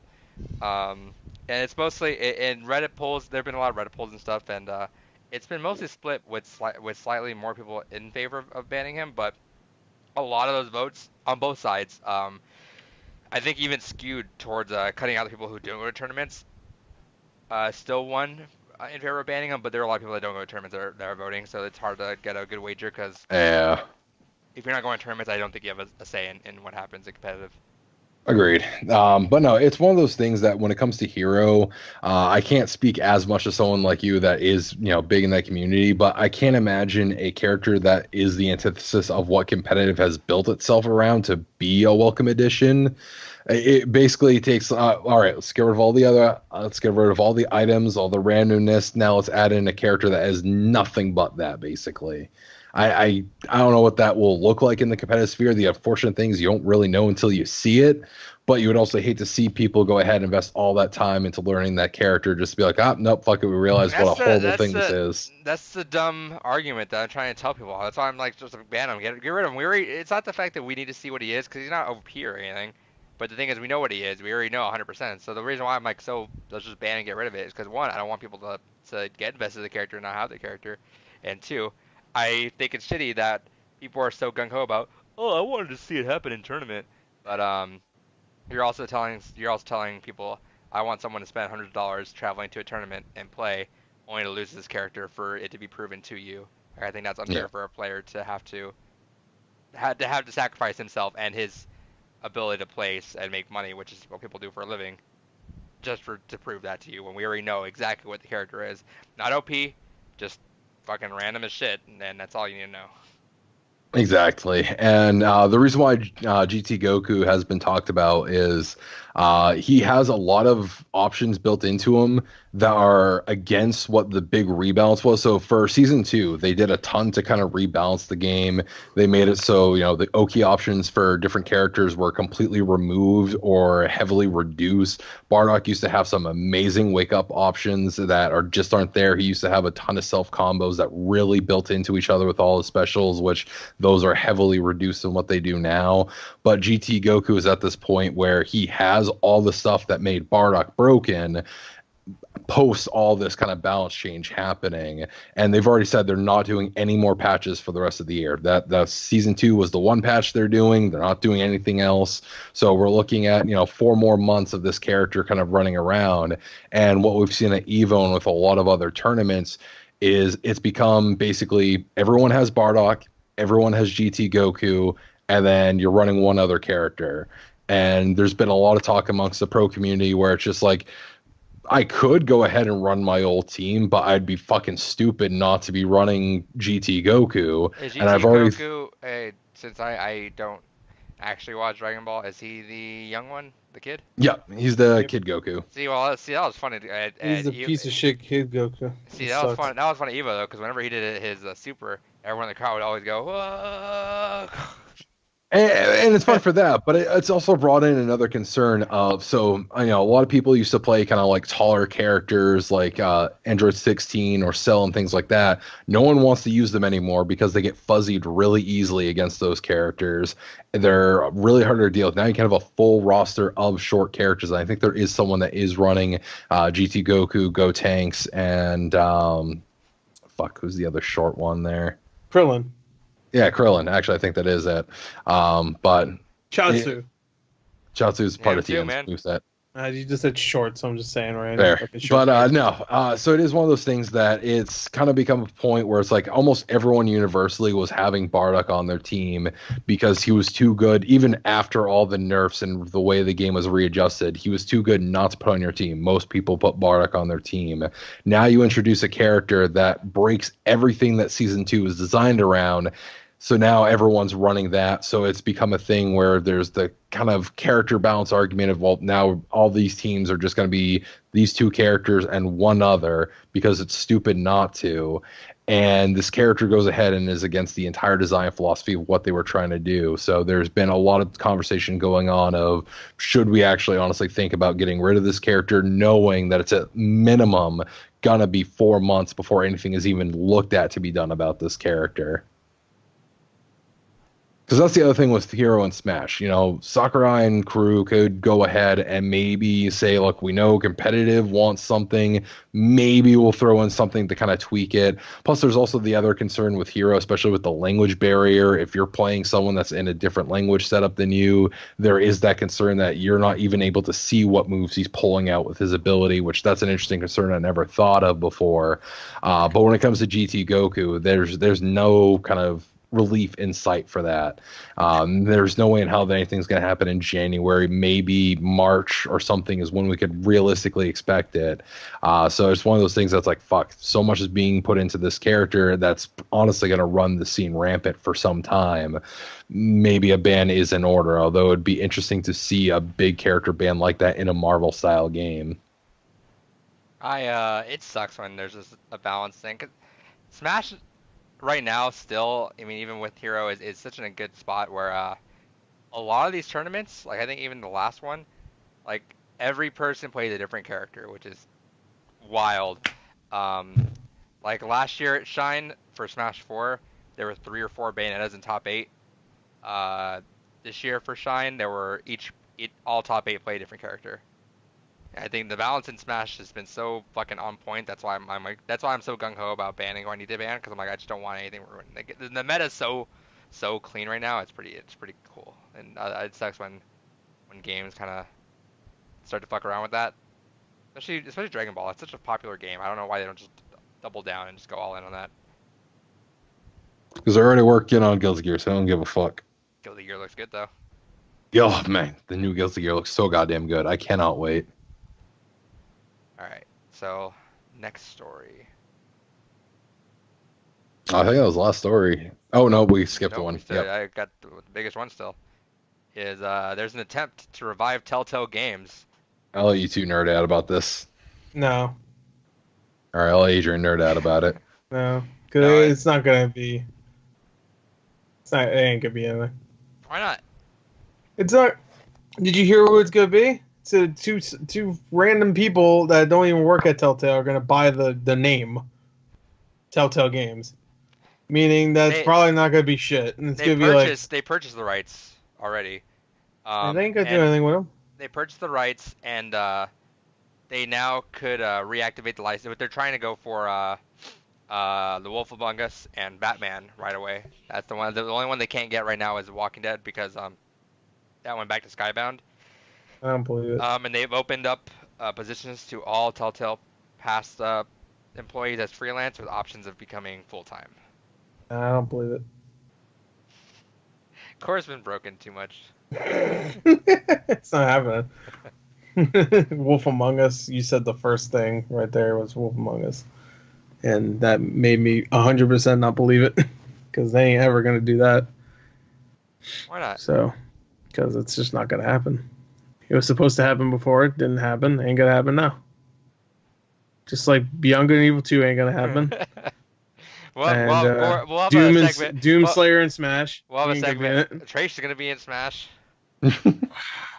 That's the worst fucking pick they could have possibly picked. We're going to have a segment on top of David's rant and score sadness.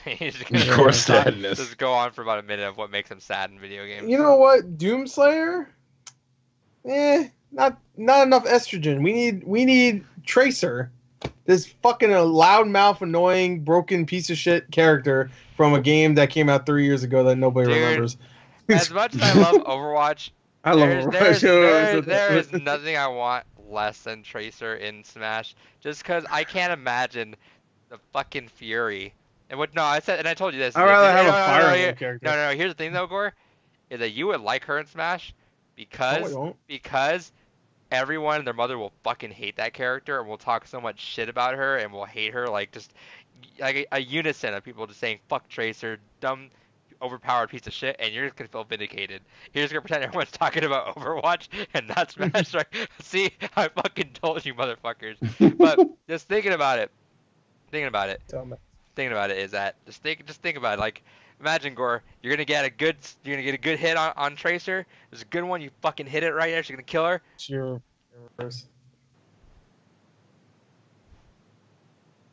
Cool. I'll never play the game, so it doesn't matter. Don't worry about it. That'll never happen for me. But yeah, so no, that's they're getting bought out. So there's an attempt to happen. If Wolf Among Us happens, cool, because That that was was cool. sounding cool. That was sounding cool. It was. Remember when this episode 2 was coming out and it looked like they were like gearing up to really go in on it, then they died. Sounds great. All right. Oh boy, can't wait for this thing. 2 years later, fucking dead. Not just the game, the company is dead. Oh, cool. I can't wait for this Wolf Among Us Season 2 to finally come out. Fucking dead company. They did more Minecraft shit though. They definitely did that. Speaking of Overwatch, Turd. They dumbass Guardians of the Galaxy. Our bullshit this week is a leak that we may have potentially had for Overwatch on Switch. I guess we're not doing the topic. We're doing it. We're doing it. I'm just gonna, because we're segueing in, because we're talking about Overwatch a little bit. I thought bullshit's the last thing we did. It was, but I mean, we got a good segue here. I don't want to go back to Overwatch. Fuck's sake. So we have a leak here. So a little earlier this week, Warrior64, I have him on my phone, just notifications. Whenever he tweets, it pops up as a notification. And it just said Overwatch Nintendo case, and I was like, what the fuck? And I looked at it. It was licensed by Nintendo and Blizzard. And it's an actual case. Like, it's got the Overwatch logo, it's got the color scheme, and the little zippers of Joy-Con, so it's an actual, like, thing. And everyone's like, oh, hold on a sec. And then sure enough, like, 10 minutes later, it got delisted. Yep. And I think the GameStop memo that showed up with a bunch of new SKUs coming out had Overwatch listed as October. So we're guessing maybe that September Nintendo Direct, which is, like, looking like a lock. People are saying that there's pretty likely there's going to be a Nintendo. They're going to do it because they have a bunch of Switch games coming out too next month. So you think they want to do one before, like Zelda comes out and Dragon Quest. And people they've been hyping Dragon Quest up. And people are saying that Overwatch on Switch announced and then playable at BlizzCon. Yeah, I could see that. So what do you guys think? Playable? Is it happening? Yeah. I think that's happening. I have no doubt Blizzard's been trying to work on earlier. that for. Yeah. Yeah, I'm surprised it didn't happen earlier. Dude, that game can run on Switch. I could just feel it. I loathe the idea of it just because it's going to be nothing but Wi-Fi connections. Sure. Yeah. But man, how easy is it going to be? Get on there pretty quickly on the comp scale. Yeah. Oh, I'm not playing comp on that, so that's going to be my. I'm not buying that game a fourth time. Fuck that. No balls. Do it. Worry about the game 3 times. I ain't buying it a fourth. You know it's gonna be $60 there when it comes out to. Fast forward. Someone time capsule this in about 4 months when David's like, I just got Overwatch on Switch. they're gonna have some fucking Overwatch themed Nintendo skins.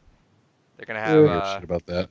Oh man, Tracer on my Switch. Good, I get to look at her all the time now. They're gonna have Devon as Samus. They're gonna have Hanzo as Link. No, what? Why Hanzo? Because he has a bow and arrow. So? How about Genji has a sword? Why not? Well, because Link doesn't fucking jump around. Link barely jumps around. Link, yeah, so and yeah, he does with the rock feather. Hanzo leaps around and shit. But he climbs too. Fuck off. So does Genji. Yeah, exactly. I always got him. I think he's thinking. Yeah, I don't play Genji. Yeah, You're but right. fucking Bayonetta fucking dresses as Fox. So like. Huh? Okay. Yeah, Bayonetta. Yeah, but that's Bayonetta. She could dress up as anything. Her hair is fucking weird. All right. You know, Henty. Hanzo's gonna totally be Link. No. It's happening. Tracer's gonna be Link. It's gonna be Linkle. Tracer's gonna be. Linkle. Actually, it's gonna be Linkle. And Zelda's gonna be Mercy. Or Mercy's gonna be Palutena. No. Yeah, wings. I totally see. Mercy's like an elf girl. She might as well be. Does she already have an elf skin too? Palutena has wings. I don't give a goddamn, bitch. No one cares about Palutena. Palutena's not. They're gonna have like 5 skins. You think they're actually gonna put Palutena as one of them? Yeah. Like really, Palutena's not even a fucking character anybody gives a shit about. And then you know that Wrecking Ball's gonna be Pikachu. Kid Icarus is a series nobody gives a fuck about anymore. Wrecking Ball's gonna be Pikachu, and the ball's gonna be the Pokeball. Maybe we'll be Ice Climbers. That sounds horrible. Yeah, May will be an Ice Climber. Well, that makes sense. Well, I was talking about the fucking Wrecking Ball Pikachu fucking Pokeball. No, it's great because his fucking wrecking ball will be a Pokeball. I know, That it makes sense, but I don't want to see that. I do. I don't. Just to spite you. I want to see it. Well, if it has crossplay, do you think it'll have crossplay with Xbox? No. Because fucking... No. We don't even have crossplay now. That ain't going to happen. Yeah, well, maybe, Switch and Xbox make it work. And Reinhardt, they together now, you know what I mean? That's what this means. When you're together. Reinhardt's going to be King DDD with the hammer. Beautiful. Yeah. He's going to be Kirby. But he did. Roadhog. Roadhog will be Kirby. Oh, yeah, Kirby. Kirby is Roadhog. Yeah. Yeah. It's just his stomach though. Yeah. It's just his stomach's Kirby. Who else are we missing? Well, he sucks things up too, so it's perfect, right? I think he puts that gas in. Someone suggested, what was it, that Diva is in Zero Suit Samus and then the mech is in Samus's costume, so that Zero Suit Samus pops out. No, it should be no. The mech should just be her ship.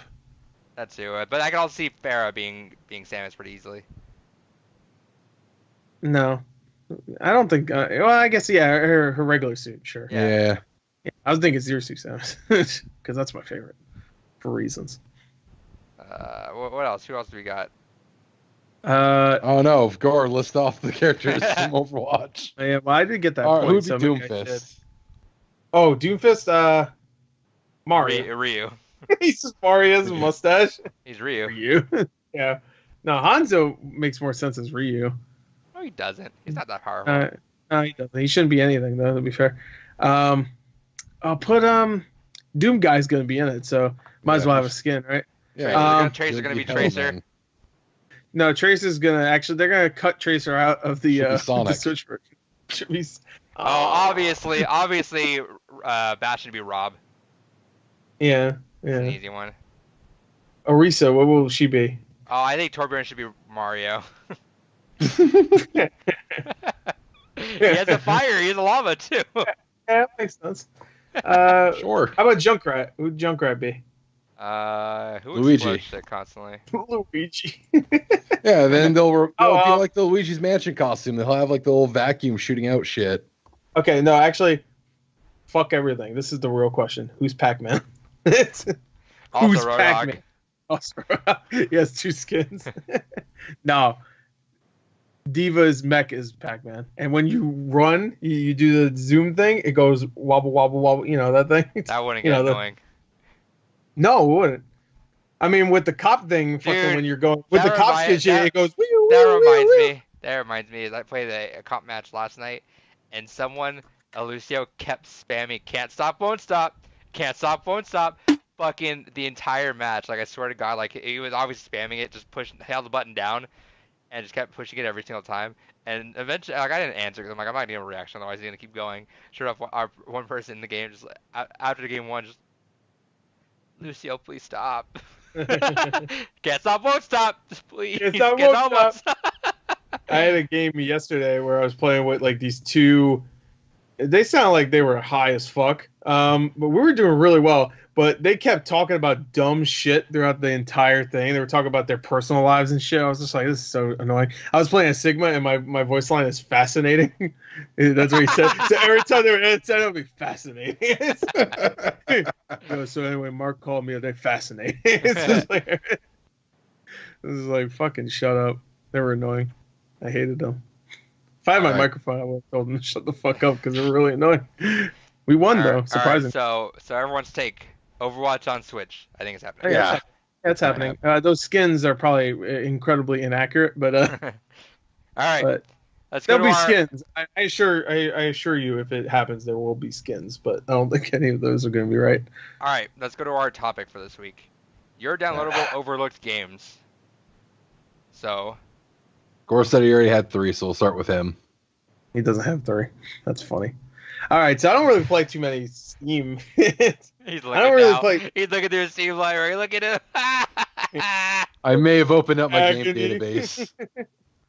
All right, so I don't play too many Steam games, so I can't really pick too many of those. So I'm just gonna exempt that from my brain because I don't play them. So I'm just gonna go with Xbox Live Arcade because that's really what I played. And I used to play a lot of Xbox Live Arcade games. That's I got because that was definitely my time as a reviewer, and I got so many games back then that my three are from XBLA as well. Yeah, yeah. Well, one of mine is now a game that you can get on PC, but when it first came out, it was XBLA. And my first game is a game that was pretty popular when it first came out, but is completely forgotten now. Like it just Battleborn. no, that wasn't popular ever. No, my first game is Monday Night Combat, which was really You fucking I love that Jesus game. fuck, dude. So this is back when Gord had not completed a single achievement game ever. Like even fucking Avatar, he never finished. And that, all he did was play like I played that for like 3 minutes. all he didn't play was a fourth minute. He would have had the other achievement. Yeah, Monday Night Combat was his first game where he got all the achievements on, and Jesus fuck, that man fucking. Yeah, You'll and talk that was about it. actually it was pretty hard completion too, because you had to do like certain things. It wasn't like just level up, beat 5 guys. It was like actually do things like capture the objective this many times in one game or whatever. That game I got addicted to. That game was fun as hell. Yeah, I'm sad that it didn't actually turn out to be more because they tried bringing it back again. It didn't really Yeah, pick back Super up. Monday Night Combat didn't Yeah. work out, sadly. That was a very fun game though. That was a arena hero shooter. Yeah. With Where you actually had like with- AI like bots that would help you out and that stuff. was like a MOBA. Yeah, it was like a MOBA kind of. And actually, it worked. I don't even like MOBAs, and that was like, I got tricked into playing one, I guess, because I played that. I was like, this is fun. It was fun. Is Titanfall kind of a MOBA in a way? No. Then, because it has like the AI bots that go and help you too. That's more filler of anything though. Because you also have to capture points in certain Titanfall modes. So, and you still have the AI bots that will help you. Yeah, So but in part, that stuff just feels like filler though. Titanfall. The reason why they has made a those. point. Yeah, but the reason why they made those was specifically developer-wise was just to help the players that weren't good at the game, so they feel like Right. they're still contributing to the team. Right. Well, you do contribute because you get the points that lead up to winning or whatever. But you got like such a small amount of points for killing AI compared to actual people. But yeah, no, yeah. Monday Night Combat was a lot of fun. I really enjoyed that game. So that's definitely on there. That was probably my first XBLA game where I actually got addicted to it. So I was like, yeah, I want to keep coming back. Yeah, this is good fun. All right. I'm having fun. I'll actually stop playing Halo 3 for a minute to play this. For one literal minute. All right. My first game I have is gonna be I guess it's like 2. It's Poker Night in the Inventory 1 and 2. Okay. 1 being on PC only, 2 being on XBLA. It was a basic poker game. If you don't know what it was, it was. Achoo! Oh shit. What? Oh, you mentioned Telltale. I got really sad and sick again. Anyway, go ahead. So these games, if you never played them, were basic poker games, but they actually had characters from various Telltale games in them, and it was just them talking. Well, I mean, yeah, it licenses as well. A lot. Yeah, I included. So it wasn't just original IP, but it was a super fun game, just super relaxing. And it was just kind of it was one of the most chill games ever because you're just there playing poker, just chilling, and all these cool characters just have these fun interactions. I think that's one of the best things about crossover games, guest characters and fighting games, guest appearances in any other games. Just the fun thing I think is having them interact with other people. Characters, not games. Like Yeah. fucking Williams shows up from Evil Dead in the second so game. I was like, what? Let me look at the You're surprised. the list the characters in the games again. Rock Sampson from Venture Brothers. Claptrap GLaDOS was the dealer. She wasn't a player though. Sam and Max. I'm trying to think of all the characters. You'll probably find them.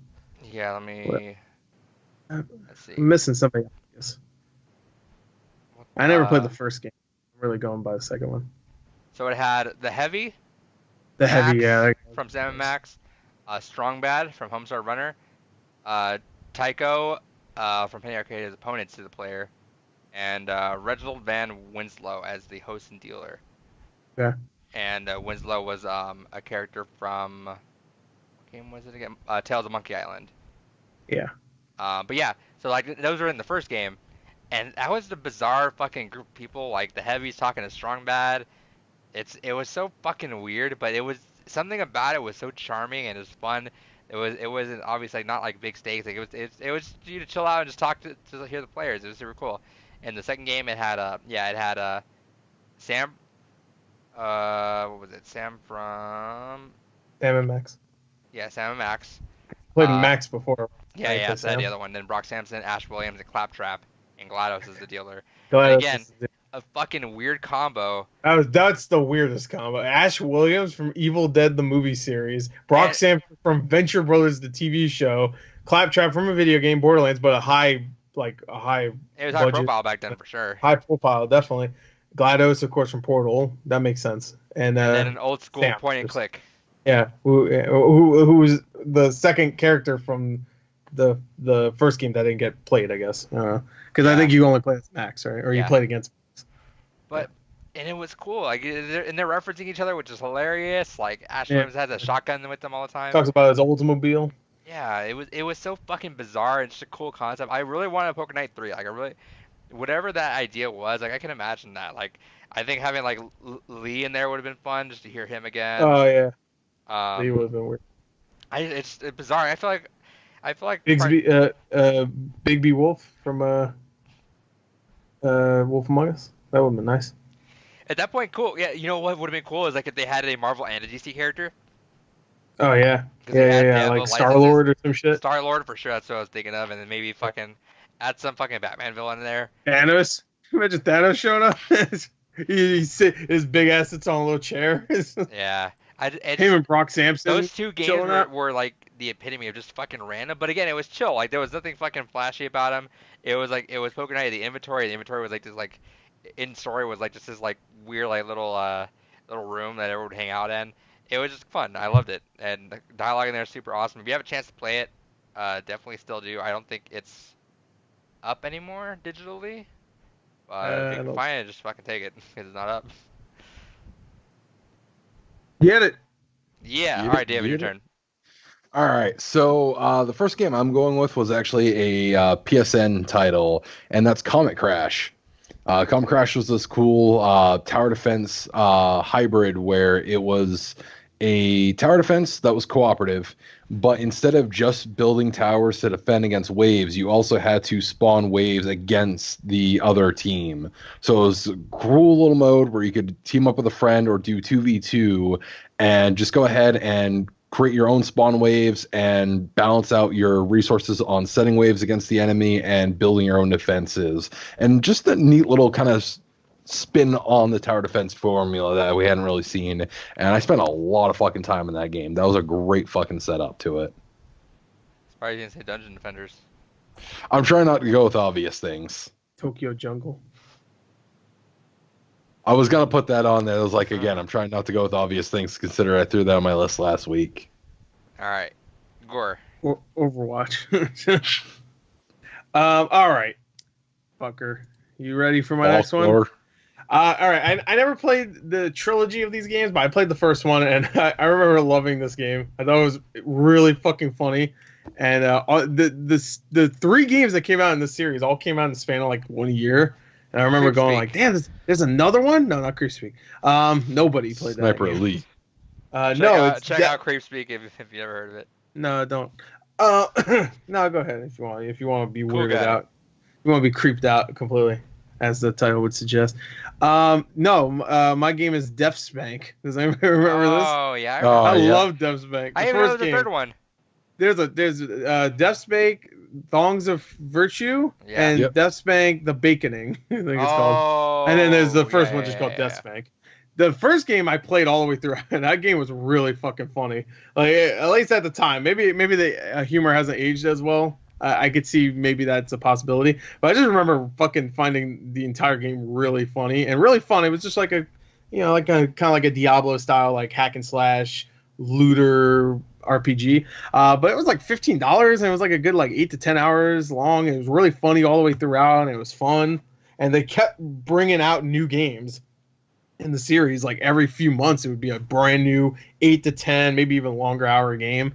I never played the other ones. I heard the third one was kind of weaker compared to the first two, but the first one I loved. So Death Spank, It's very underrated, I think. They came out with all 3 games, but I think they were working on them at the same exact time. That's the only reason why. Because I don't think the first one did that great. Yeah. Anyway, I think it's also made by like, I'm not sure. I think it's written by like somebody that did old point and click games. I can't remember who. But it had like some pedigree behind it too. Yeah. Anyway, it was good. I remember those games. I always want to go back and play them. I need to look. Anyway, that's mine. I kind of want to go back and play those now.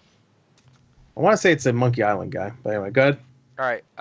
My next one is Snoopy Flying Ace. So that was a dogfighting game on the XBLA, and man, dude, that game is fucking fun. Like that game is like such a well built. What game is it like? It's like there's some fighting dogfighting game. Crimson Skies. It's compared to Crimson Skies a lot. Yeah, it's very much Crimson Skies. It is Crimson Skies, yeah. Except you're Snoopy and flying around. It's Snoopy or Woodstock or. So yeah, you can play as Charlie Brown. I'm saying I can't remember. No, you're just Snoopy. Are you? I played the online. I might be wrong then. I might be wrong. But I know. So the cool thing is, if you get a kill streak though, you become Woodstock and you just start flying around everywhere. You can start just buzzing everyone down all crazy. But that game is fucking awesome. Like that. Yeah, that fun. I put like for an XBL game and like a dogfighting game, I put a really good chunk of hours into that game. I remember, what was it like? Shoot, maybe 4 years ago. I forget what we mentioned the game. Might have been longer than that. It might have been a longer time ago. But we mentioned the game at some point, and I just booted it up again just for, let me go check it out again. I got sucked back into it immediately and just went back into that for like a couple of days. Yeah, it's a fun game. Super fucking fun. I highly recommend that if anyone sees that. And I would check it out. Love for that to come on Switch. I think that's the perfect Switch game. Switch. Yeah, definitely. All right. It came out on PSP. I remember that. Did it? It wasn't the same game, but it didn't have multiplayer. But it was like this. It was like the same, because there was a game that came out before Snoopy Flying Ace that was pretty much the same game, but it was just a single player game. Like it had the same controls and everything. Yeah, the multiplayer was awesome though. Yeah. But the PSP game was, I think, just that game that came out before, which was pretty much the same game that XBLA came out with, but that was multiplayer. Whatever, anyway, good. All right, David. All right. So my second game is a Steam release, and it's They Bleed Pixels. It's an action platforming game set up with kind of a Lovecraftian theme. Girl that was bullied comes across a Necronomicon, gains all kinds of horrific powers to fuck people up. Fantastic tight controls. Picture kind of like a combination of like Final Fight and Super Meat Boy. Fantastic setup for it. The soundtrack is absolutely phenomenal. Would recommend just even listening to the soundtrack, kind of in that electronic Superjoy category with the music. But no, just absolutely well-crafted game, very short run through, and just an all-around solid action platforming experience. Nice. Hell yeah. What was it called again? They Bleed Pixels. How'd you find it? I literally just got it in a Humble Bundle, I think. Today. All right, all right, third game.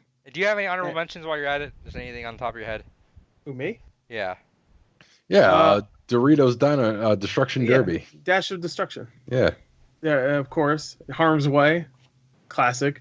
What's that Sour Patch game? Sour World? World Gone Sour or something World like that? Gone Sour? I never even played that. I don't like it's just so. All right. Do I have any honorable mentions that come up in mind? No, but I'll get back to you when I'm done with my third game, which I wrote Shadows, down. Obviously. Yeah. All right, my third game is Dust and Elysian Tale, which is, I think, a very overlooked game. I think it did okay. You and I got into that game. Well, it was at the end of the XBLA summers, which were like super popular at first, but they're kind of waning down. They were waning down in popularity, but that was the capper of one of the summers, I think. Yep. And I think it was. Me and Chris just fucking played that, and we played that all the way through, and that was like, even though it's not an Epic Side game, that game was like, we were kind of going at the same pace too, so we were like, just every call we'd have, we just like, oh, dude, did this happen? Oh, that was super cool. This thing happened. For like, it's all like week. We just kept doing that. That was cool. Yeah, it was a great game, man. Combat was really good. The story was good too. It was a lot more mature than you would imagine. Yeah, exactly. If you're a furry, you'll love that game because that fucking game, Jesus, it's like your little character that follows you around, Fidget. I mean, she was made for furries. If you're a furry, that's it. You have a poster of her on your wall, and even if you don't know what that character is from what game, you have a. There's no way you don't. There's no way. He's Let me see looking your it wall. up. You liar. He's looking up. I'm Oh, yeah, curious I what have the it right fuck here. this thing is. Just the biggest thighs and just weird. It's a It weird looks like design. Tails mixed with a bat. What the fuck? That's a sexy Tails bat. What's Tails supposed to be? A fox? Foxy Yeah. bat. I forgot what Fidget's supposed to be, but anyway, she's kind of annoying. I'm not gonna lie, but I like all the other characters and stuff. The sword is cool. The gameplay is really fucking good. And it was like a Metroidvania game back when Metroidvania games weren't really coming out that much. Shadow Complex and that were like the only two I could think of that were like, very much Metroidvania games. I'm sure there's other ones that I don't remember. Was Axiom Verge a game back then, or was that like No. way after? No. That was way after. Okay. But yeah, it was a great game. That's one of my favorite games of that year. Yeah, I loved it. So, That was. and I got that. I don't have it here to show, but I got that physical copy now. So I guess technically it's not a digital game anymore. But I mean, it's a limited run thing, so I wouldn't really count it as a.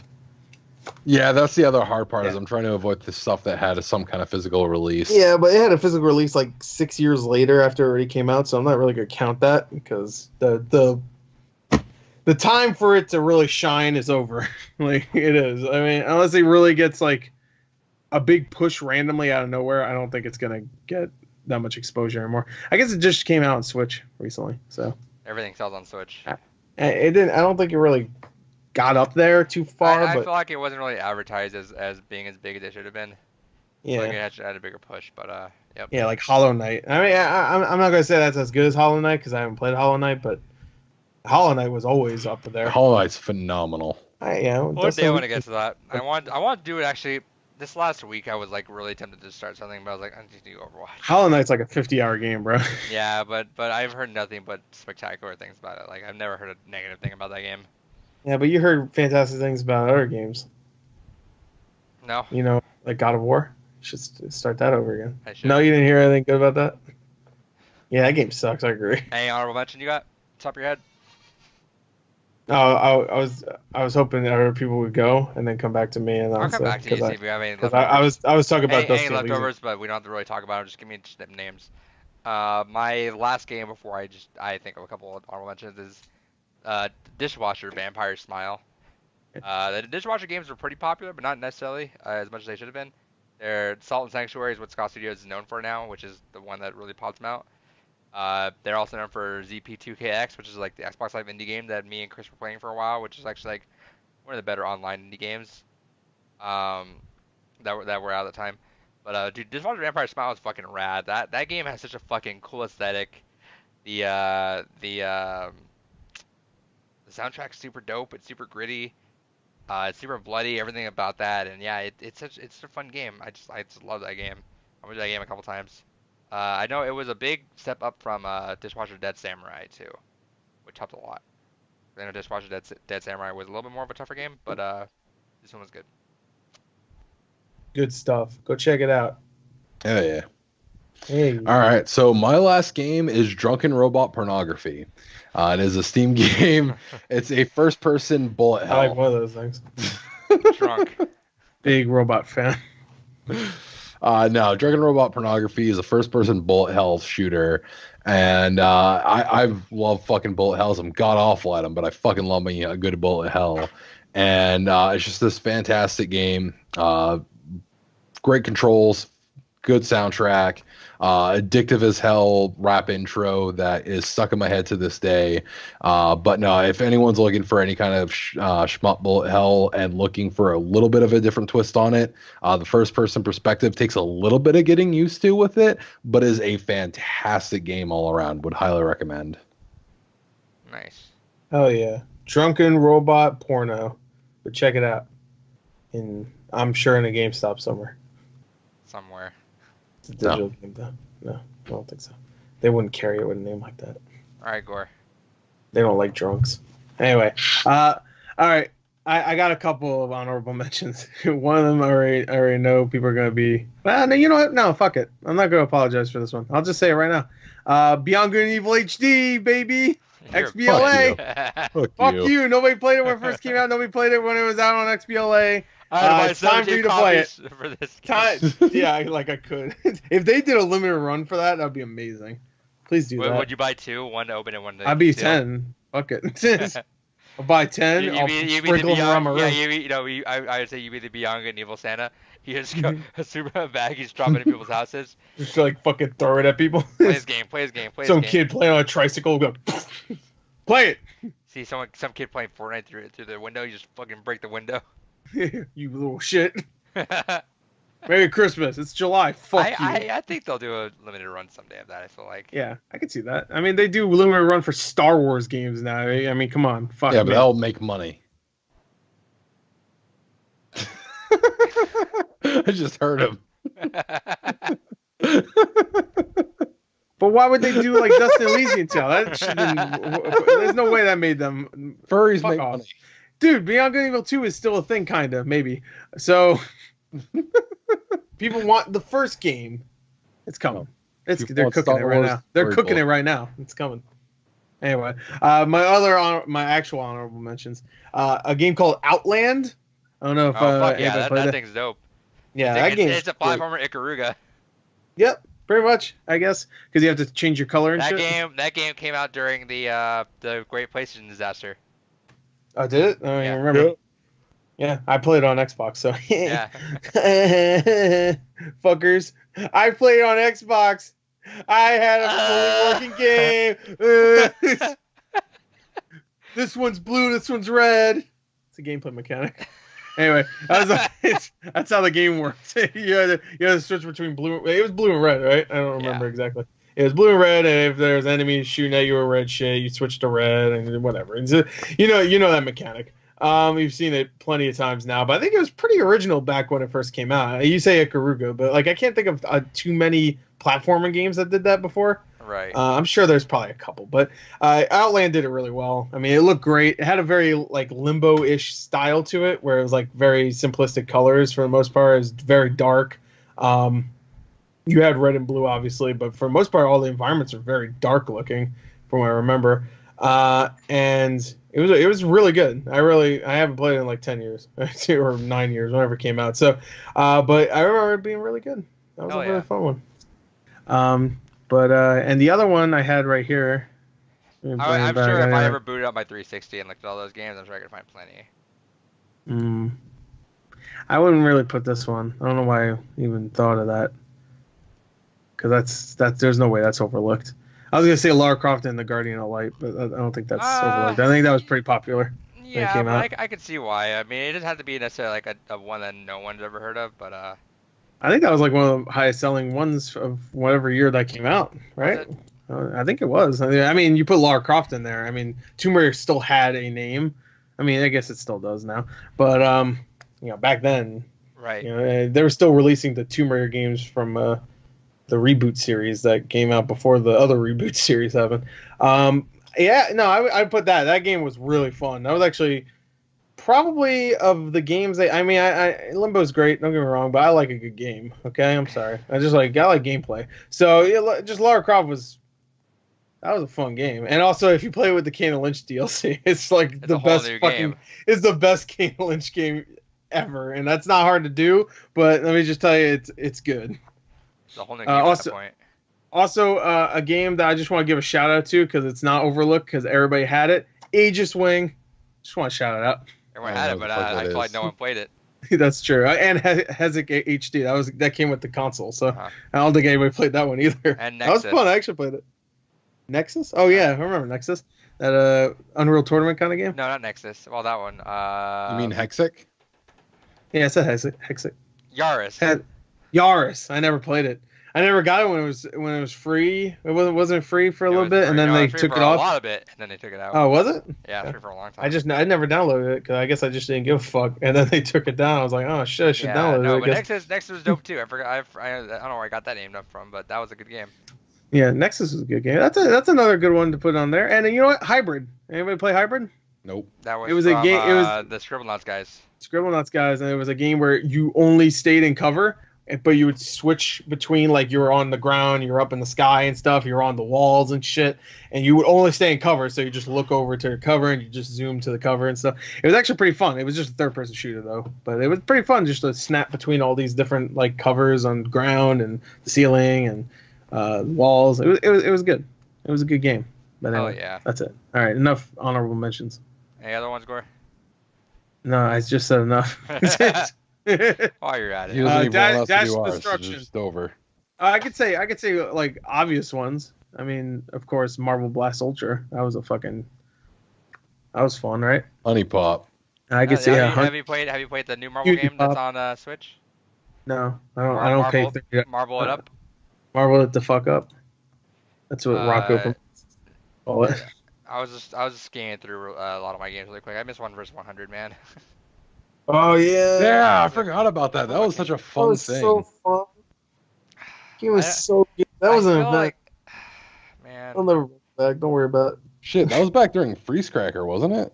Yep. Yeah, it was a long time ago. 2008, 2009, Yeah, shit. 2010. That was Ugh. If you Well, didn't know 1 vs 100 was, that was a live game show they had on Xbox Live, where they would actually pick someone from the audience who you were playing, and you'd have to answer all the stuff in there, which I think could easily be abused now because you see some gamer tag up there and you could easily just spam the gamer tag and just fuck them up. But Do that back then. I remember people would always get Yeah. messages. yeah, yeah. So you would do that, or you'd be pulled into one of the 100 people, and you'd have a chance to compete for actual gamer gamer points. Yeah, it was a really good idea for a game. They even turned it into an actual show, like an actual show. Did you ever watch it? It was with Bob. I'm pretty sure it was with Bob Saget, right? Yeah, that was a show before it was a game. Oh, was it? Okay. I thought you were making it funny. I never watched it. Yeah. No, it was based on that. Was it really? Yeah. Oh, I thought they just ripped that shit off and put it into a show. It was supposed to be that because that was a whole initiative to make a bunch of like live shows into games, but that was the only one that ever took off. And man, that was so much fun though, because like legit, it was a reason to get everyone together and just play some trivia. Who's the host too? Wasn't it somebody? It was somebody. I forget who. Was it Chris Hardwick? No, it wasn't Chris Hardwick. I don't know why I keep thinking it's Chris Hardwick. Every time I think about it, it was like some white dude, and I'm like, it had to be Chris Hardwick. He's the only one out there. Let's see. It was 2009. Who was the host? Chris Cashman. Close. Yeah. Chris Cashman. I've never heard of him. Never mind. Yeah, God, Chris Cashman. They need to bring that back. I feel like that sold Xboxes. Did it? Oh, I think so. Like, I know plenty of people, like families that would play, and they would just love the game so much they just buy the Xbox for that. Oh, yeah, he's a radio co-host guy. Cool. Yep. Became the live host of the massively multiplayer online game adaptation of the trivia game show 1 vs 100. Good for you, boy. God, how did they not do that again? All was expensive to upkeep. It was the game was Didn't do downloaded well 2.5 million times. Yeah, but They had to give away a lot of money though. They had the North American version of the game that surpassed the Guinness World Record of most contestants in a game show with 114,000 players. But they had to give away a lot of money though. If I legit had a chance to interview Phil Spencer, that'd be one of the questions I asked. Why don't you just bring that back? Because I feel like that was such a cool thing. Well, my main question would be like, what are you smelling? Because it looks like your face is perpetual smell. And then what if he says you? I'd be like, well, that's not right, because I smell beautiful, and you have the face of disgust. So a couple of games that I want to give shout outs to. One that I don't think is a sleeper hit, but everyone knows it, but I just kind of want to give it a shout out with South Park Let's Go Tower Defense. Okay. That was a fun game. Let's go Tower Defense play. Another game that I don't really have so much to say about it, but that was a cool little puzzle music game was Chime. Oh yeah. Yeah, that was a fun little game. Not much to say about that though. This one, I don't think this one was a sleeper or overlooked game as well, but I think it was so goofy and fun that I think everyone should play it if they have a chance to. Is the Deadliest Warriors games. Oh yeah. Those, I love the Deadliest Deadliest Warriors. Goofy. Warriors. If you never played those are you gotta be some sort of like historic like figure like Genghis Well, Khan. the first game you'd just be a random, like you'd be a pirate, you'd be a ninja, you'd be a samurai. The second game. The second game you'd actually be people from Genghis history. Khan and Genghis Khan, William Wallace. Yeah. You know? You'd be the actual people, and the funny thing is, so that game was brutal, where that you could actually like Yeah, you could Bushido worth. you could dismember someone, Mm-hmm. and it would actually affect how you play. So if someone cut off your arm, you just are gonna keep fighting, but without that arm, and you just keep going. But it's funny because like it's so goofy though, where at some point you could cut off someone's entire torso and still walk around with the legs. Well, no, that's only if you're in zombie mode. You can do that. Yeah, It's a but zombie mode. Yeah, that game is so much yeah. fucking fun. I know that game's really fun. And my God, I don't give a shit. That's a fun game. yeah, we need to play that again soon. But but yeah, it's so hokey. I used to play that. Actually used to play that like online, like an actual game, That like was your not fighter as game? a fuck around. Yeah, that was my fighter game for a little bit. I was like, let's Bring go, that to baby. Evo. Yeah, oh yeah, man, I'll play that. Another one Good I want to Evo. give a shout out to is Half Minute Hero. Okay. That game is super fucking fun. If you don't know what that is, it's a series of levels that you have half a minute to beat everything in. But It's not really a digital only game though. That released on PSP physically. the XBL Lake. Yeah, asshole. How dare you? Superhero Climax Edition. Fair.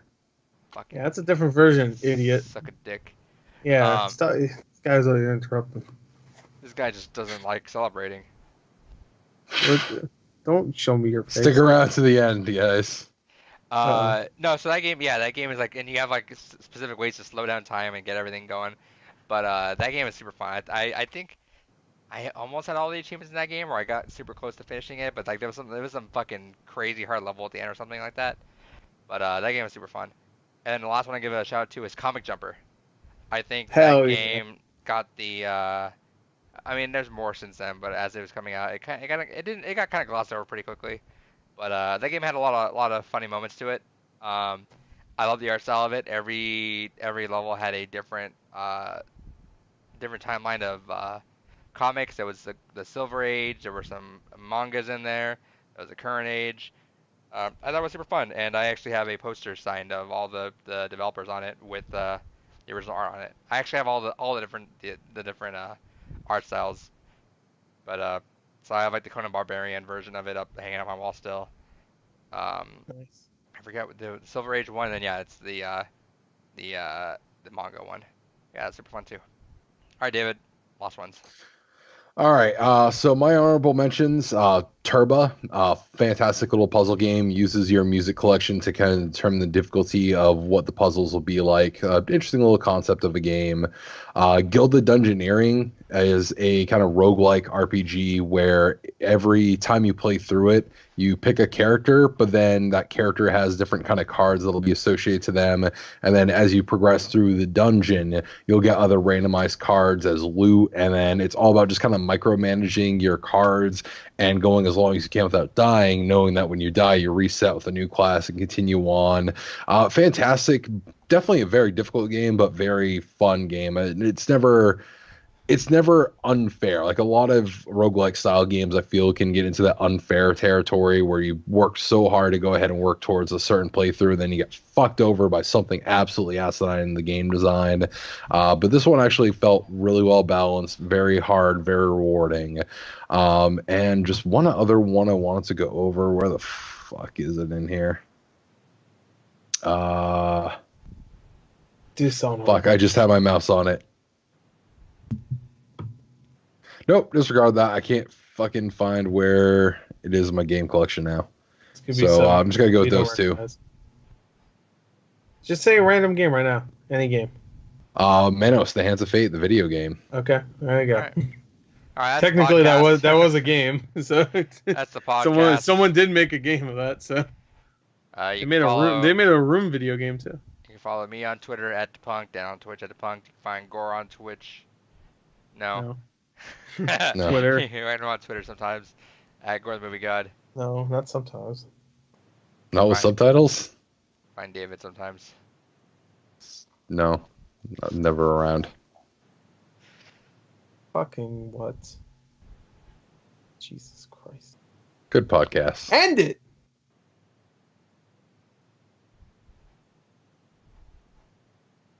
Today, Junior. Like, comment, subscribe. Say the magic Really word, helps Gore. us out. Say the magic words. Fine. Fuck. Remember the movie podcast? Say the magic word. The magic words were pro Jared was Knock, knock. vindicated. Endless trash. Is that your life right there? Endless trash. Yeah. It's from my Red Letter Media video. Anyway, don't look at my shit. I agree. Their content is endless trash. Wow. I've Welcome to never the heard something podcast. I've never heard something so wrong. Episode 23 of the Blue Reviews podcast. No, definitely Probably. not. No, it's like we're at like 85. Wrong. Well, We're at 100th 85. episode, we did it. Episode 100, baby. What Welcome what to our longest podcast? running podcast. What pod? The longest The, running podcast in the world. No, the IGN's 360 podcast back in the day, Three Red Lights. They wanted to be. They were the first like consistent podcast on IGN, and they were the best. Like that was a great podcast, but they were always very inconsistent with posting it, which I mean added to when it was one of those fuck around podcasts where they just talk shit, and it's 360 podcast, but like they just fucked around constantly. Right. And they had Don King on an episode to advertise Wait, for it. shit, seriously? Yeah, to advertise for Prize Fighter. yeah, to advertise for Prize Fighter. They made him give like a whole rant on why Three Red Lights is amazing. But anyway, so what I was trying to get at is that the podcast Beyond, which is IGN's PlayStation podcast, was posting every week, never missed a week, and they were going to get to 100 episodes before Three Red Lights, even though they started first. So they just skipped all the way to 100. They went from, I forget what episode it was, but straight to 100. Like, hey, we did it, guys, 100 episodes. Did it. 100. They called in everyone to like reminisce about the podcast and over the 100 episodes. And they were missing like 25 episodes, so they're like, oh, I can't. I loved it when this person just punched out the other person for puking on his mom. Wow, that was fucked up. Remember when David bought a Zebo? That was fucked up too. It's all fucked up stuff going on in the world. That's almost the same when it comes to The box is gone already, the so fucked up scale. like the box is probably still on the ground right next to the computer. Yeah. It is. Yeah. The good purchase right there. So it's out of here. Look, it looks worse. More fucked Yeah. up. Wow. I like how like 20 episodes from now we're gonna see it. It's just gonna be like it's gonna be shreds. it's gonna be Thanos dust. It's gonna be taped together. I like how David could have spent any money just like actually like investing towards the podcast, but no.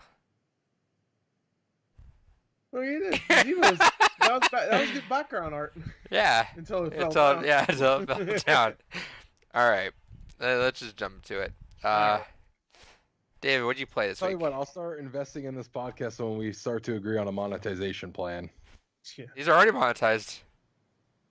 Yeah. An actual monetization plan. I enjoy all 2 cents. Where's of our this Dollar podcast. Shave Club sponsorship? I should add some sponsorships. I'll probably do that soon. Oh yeah. When I are would we love- getting I would Don love King this. on here? I would love to sponsor. Audible.com. What is it? What is it? Hold on. Sponsorship. Yeah, Look at LoreVPN. Oh yeah. ExpressVPN. Blue Apron. You too scared to be on the internet without Loot, VPN, yo, you little Loot, pussy? Loot Crate. What's up? You think everybody's gonna try to hack your little pussy ass? And then guess what? You're gonna get swatted one day now. Yeah, where's our fucking what was it, Blue Lunch or some shit like that? Blue Apron. There we go. Yeah, Blue Lunch. If you want some lunch, you don't like the color red. Yeah, you know what? go We get a should Blue- we should make fake ads. Yeah. God for that. Yo, So what? Hey, new we're our sponsor, Razor Throat. You know, cut that beard Razor close to your. Throat. That's my favorite headset / whatever it is. I was calling it a razor. Razor Throat. Go check them out. I think it's. I'm not sure what it is, but find it.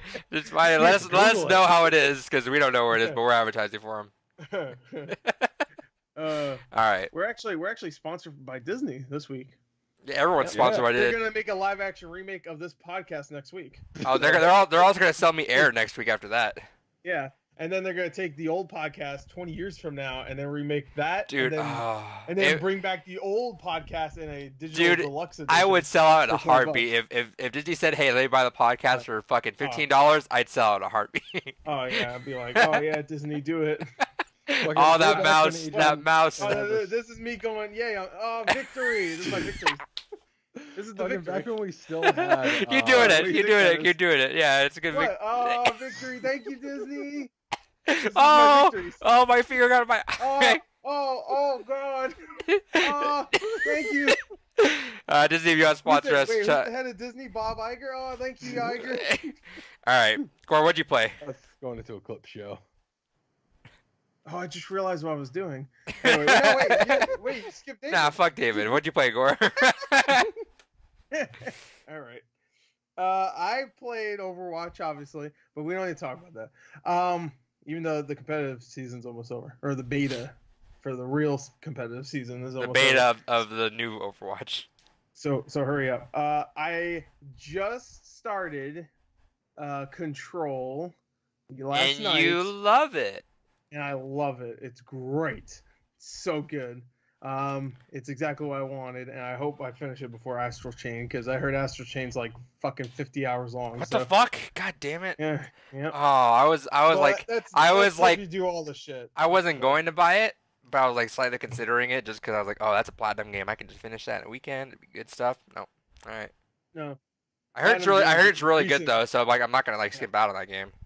Yeah. Well, Platinum nowadays, they stopped making short games. Like Nier Automata was like a fucking 50-hour game. You had to replay over and over again, and I mean they haven't really made any game since. But this is another one. It's just like, I'm assuming Bayonetta 3 is gonna be ridiculous too. And there's that other game, Babylon's Fall, that they still haven't shown any gameplay for, that they announced last year. I'm sure that's gonna be ridiculous. But Bayonetta 3. Anyway, fuck Astral Chain. Control is great. I love it. It's a Metroidvania style like third person shooter. That's fucking no, it's not like that. I know, but I've heard that phrase. It's not a side scroller. It's completely different. It just has Metroidvania stylings to it, where you're like, oh, you can't open this door yet. You have to get a key card that's level 2. You come back later and you can unlock like a new. How long is it? Upgrade. From what I heard, it's not too long, like 10-15 hours. If you do everything, I'm sure it's longer. I really want to get it, but that's gonna be a Black Friday game. Yeah, it's really good. I'm sure it'll be on sale pretty cheap for Black Friday. But right now, I recommend it. I do have some problems with the Xbox version, performance issues. First of all, the game's not in 4K or HDR, which is really upsetting. Because I feel like every game is right now. Of all the games, this game looked really nice. So I wanted this to be in 4K. And it has like weird ass imagery too. Like throughout the entire time I played it. I played about 4 hours now, and it's pretty strange. The story's fucking just, I don't even know what the hell's going on in the story, but it's interesting, that's for sure. But yeah, it has a lot of weird imagery. But I just would have liked it better if it was in 4K. And also, it has this weird problem whenever you pause the game and then resume the game, it fucking stutters for like a good 3 seconds. And that's the only time it stutters. But it's weird. Like, I want to pause it real quick. Oh, I want to go get a fucking drink. Oh, there's a battle going on right here. Oh, it's too tense. Let me pause it real quick. And then you fucking go back into it. And it's like 3 seconds of just like you're stuttering everywhere. That sucks. Weird. But besides that, the gameplay is really good. The abilities you get so far, you get this telekinesis ability where you just pick up shit and throw. All right, Sigma. Stuff. What'd you call me? No, he only picks up rocks. Still love the concept of that.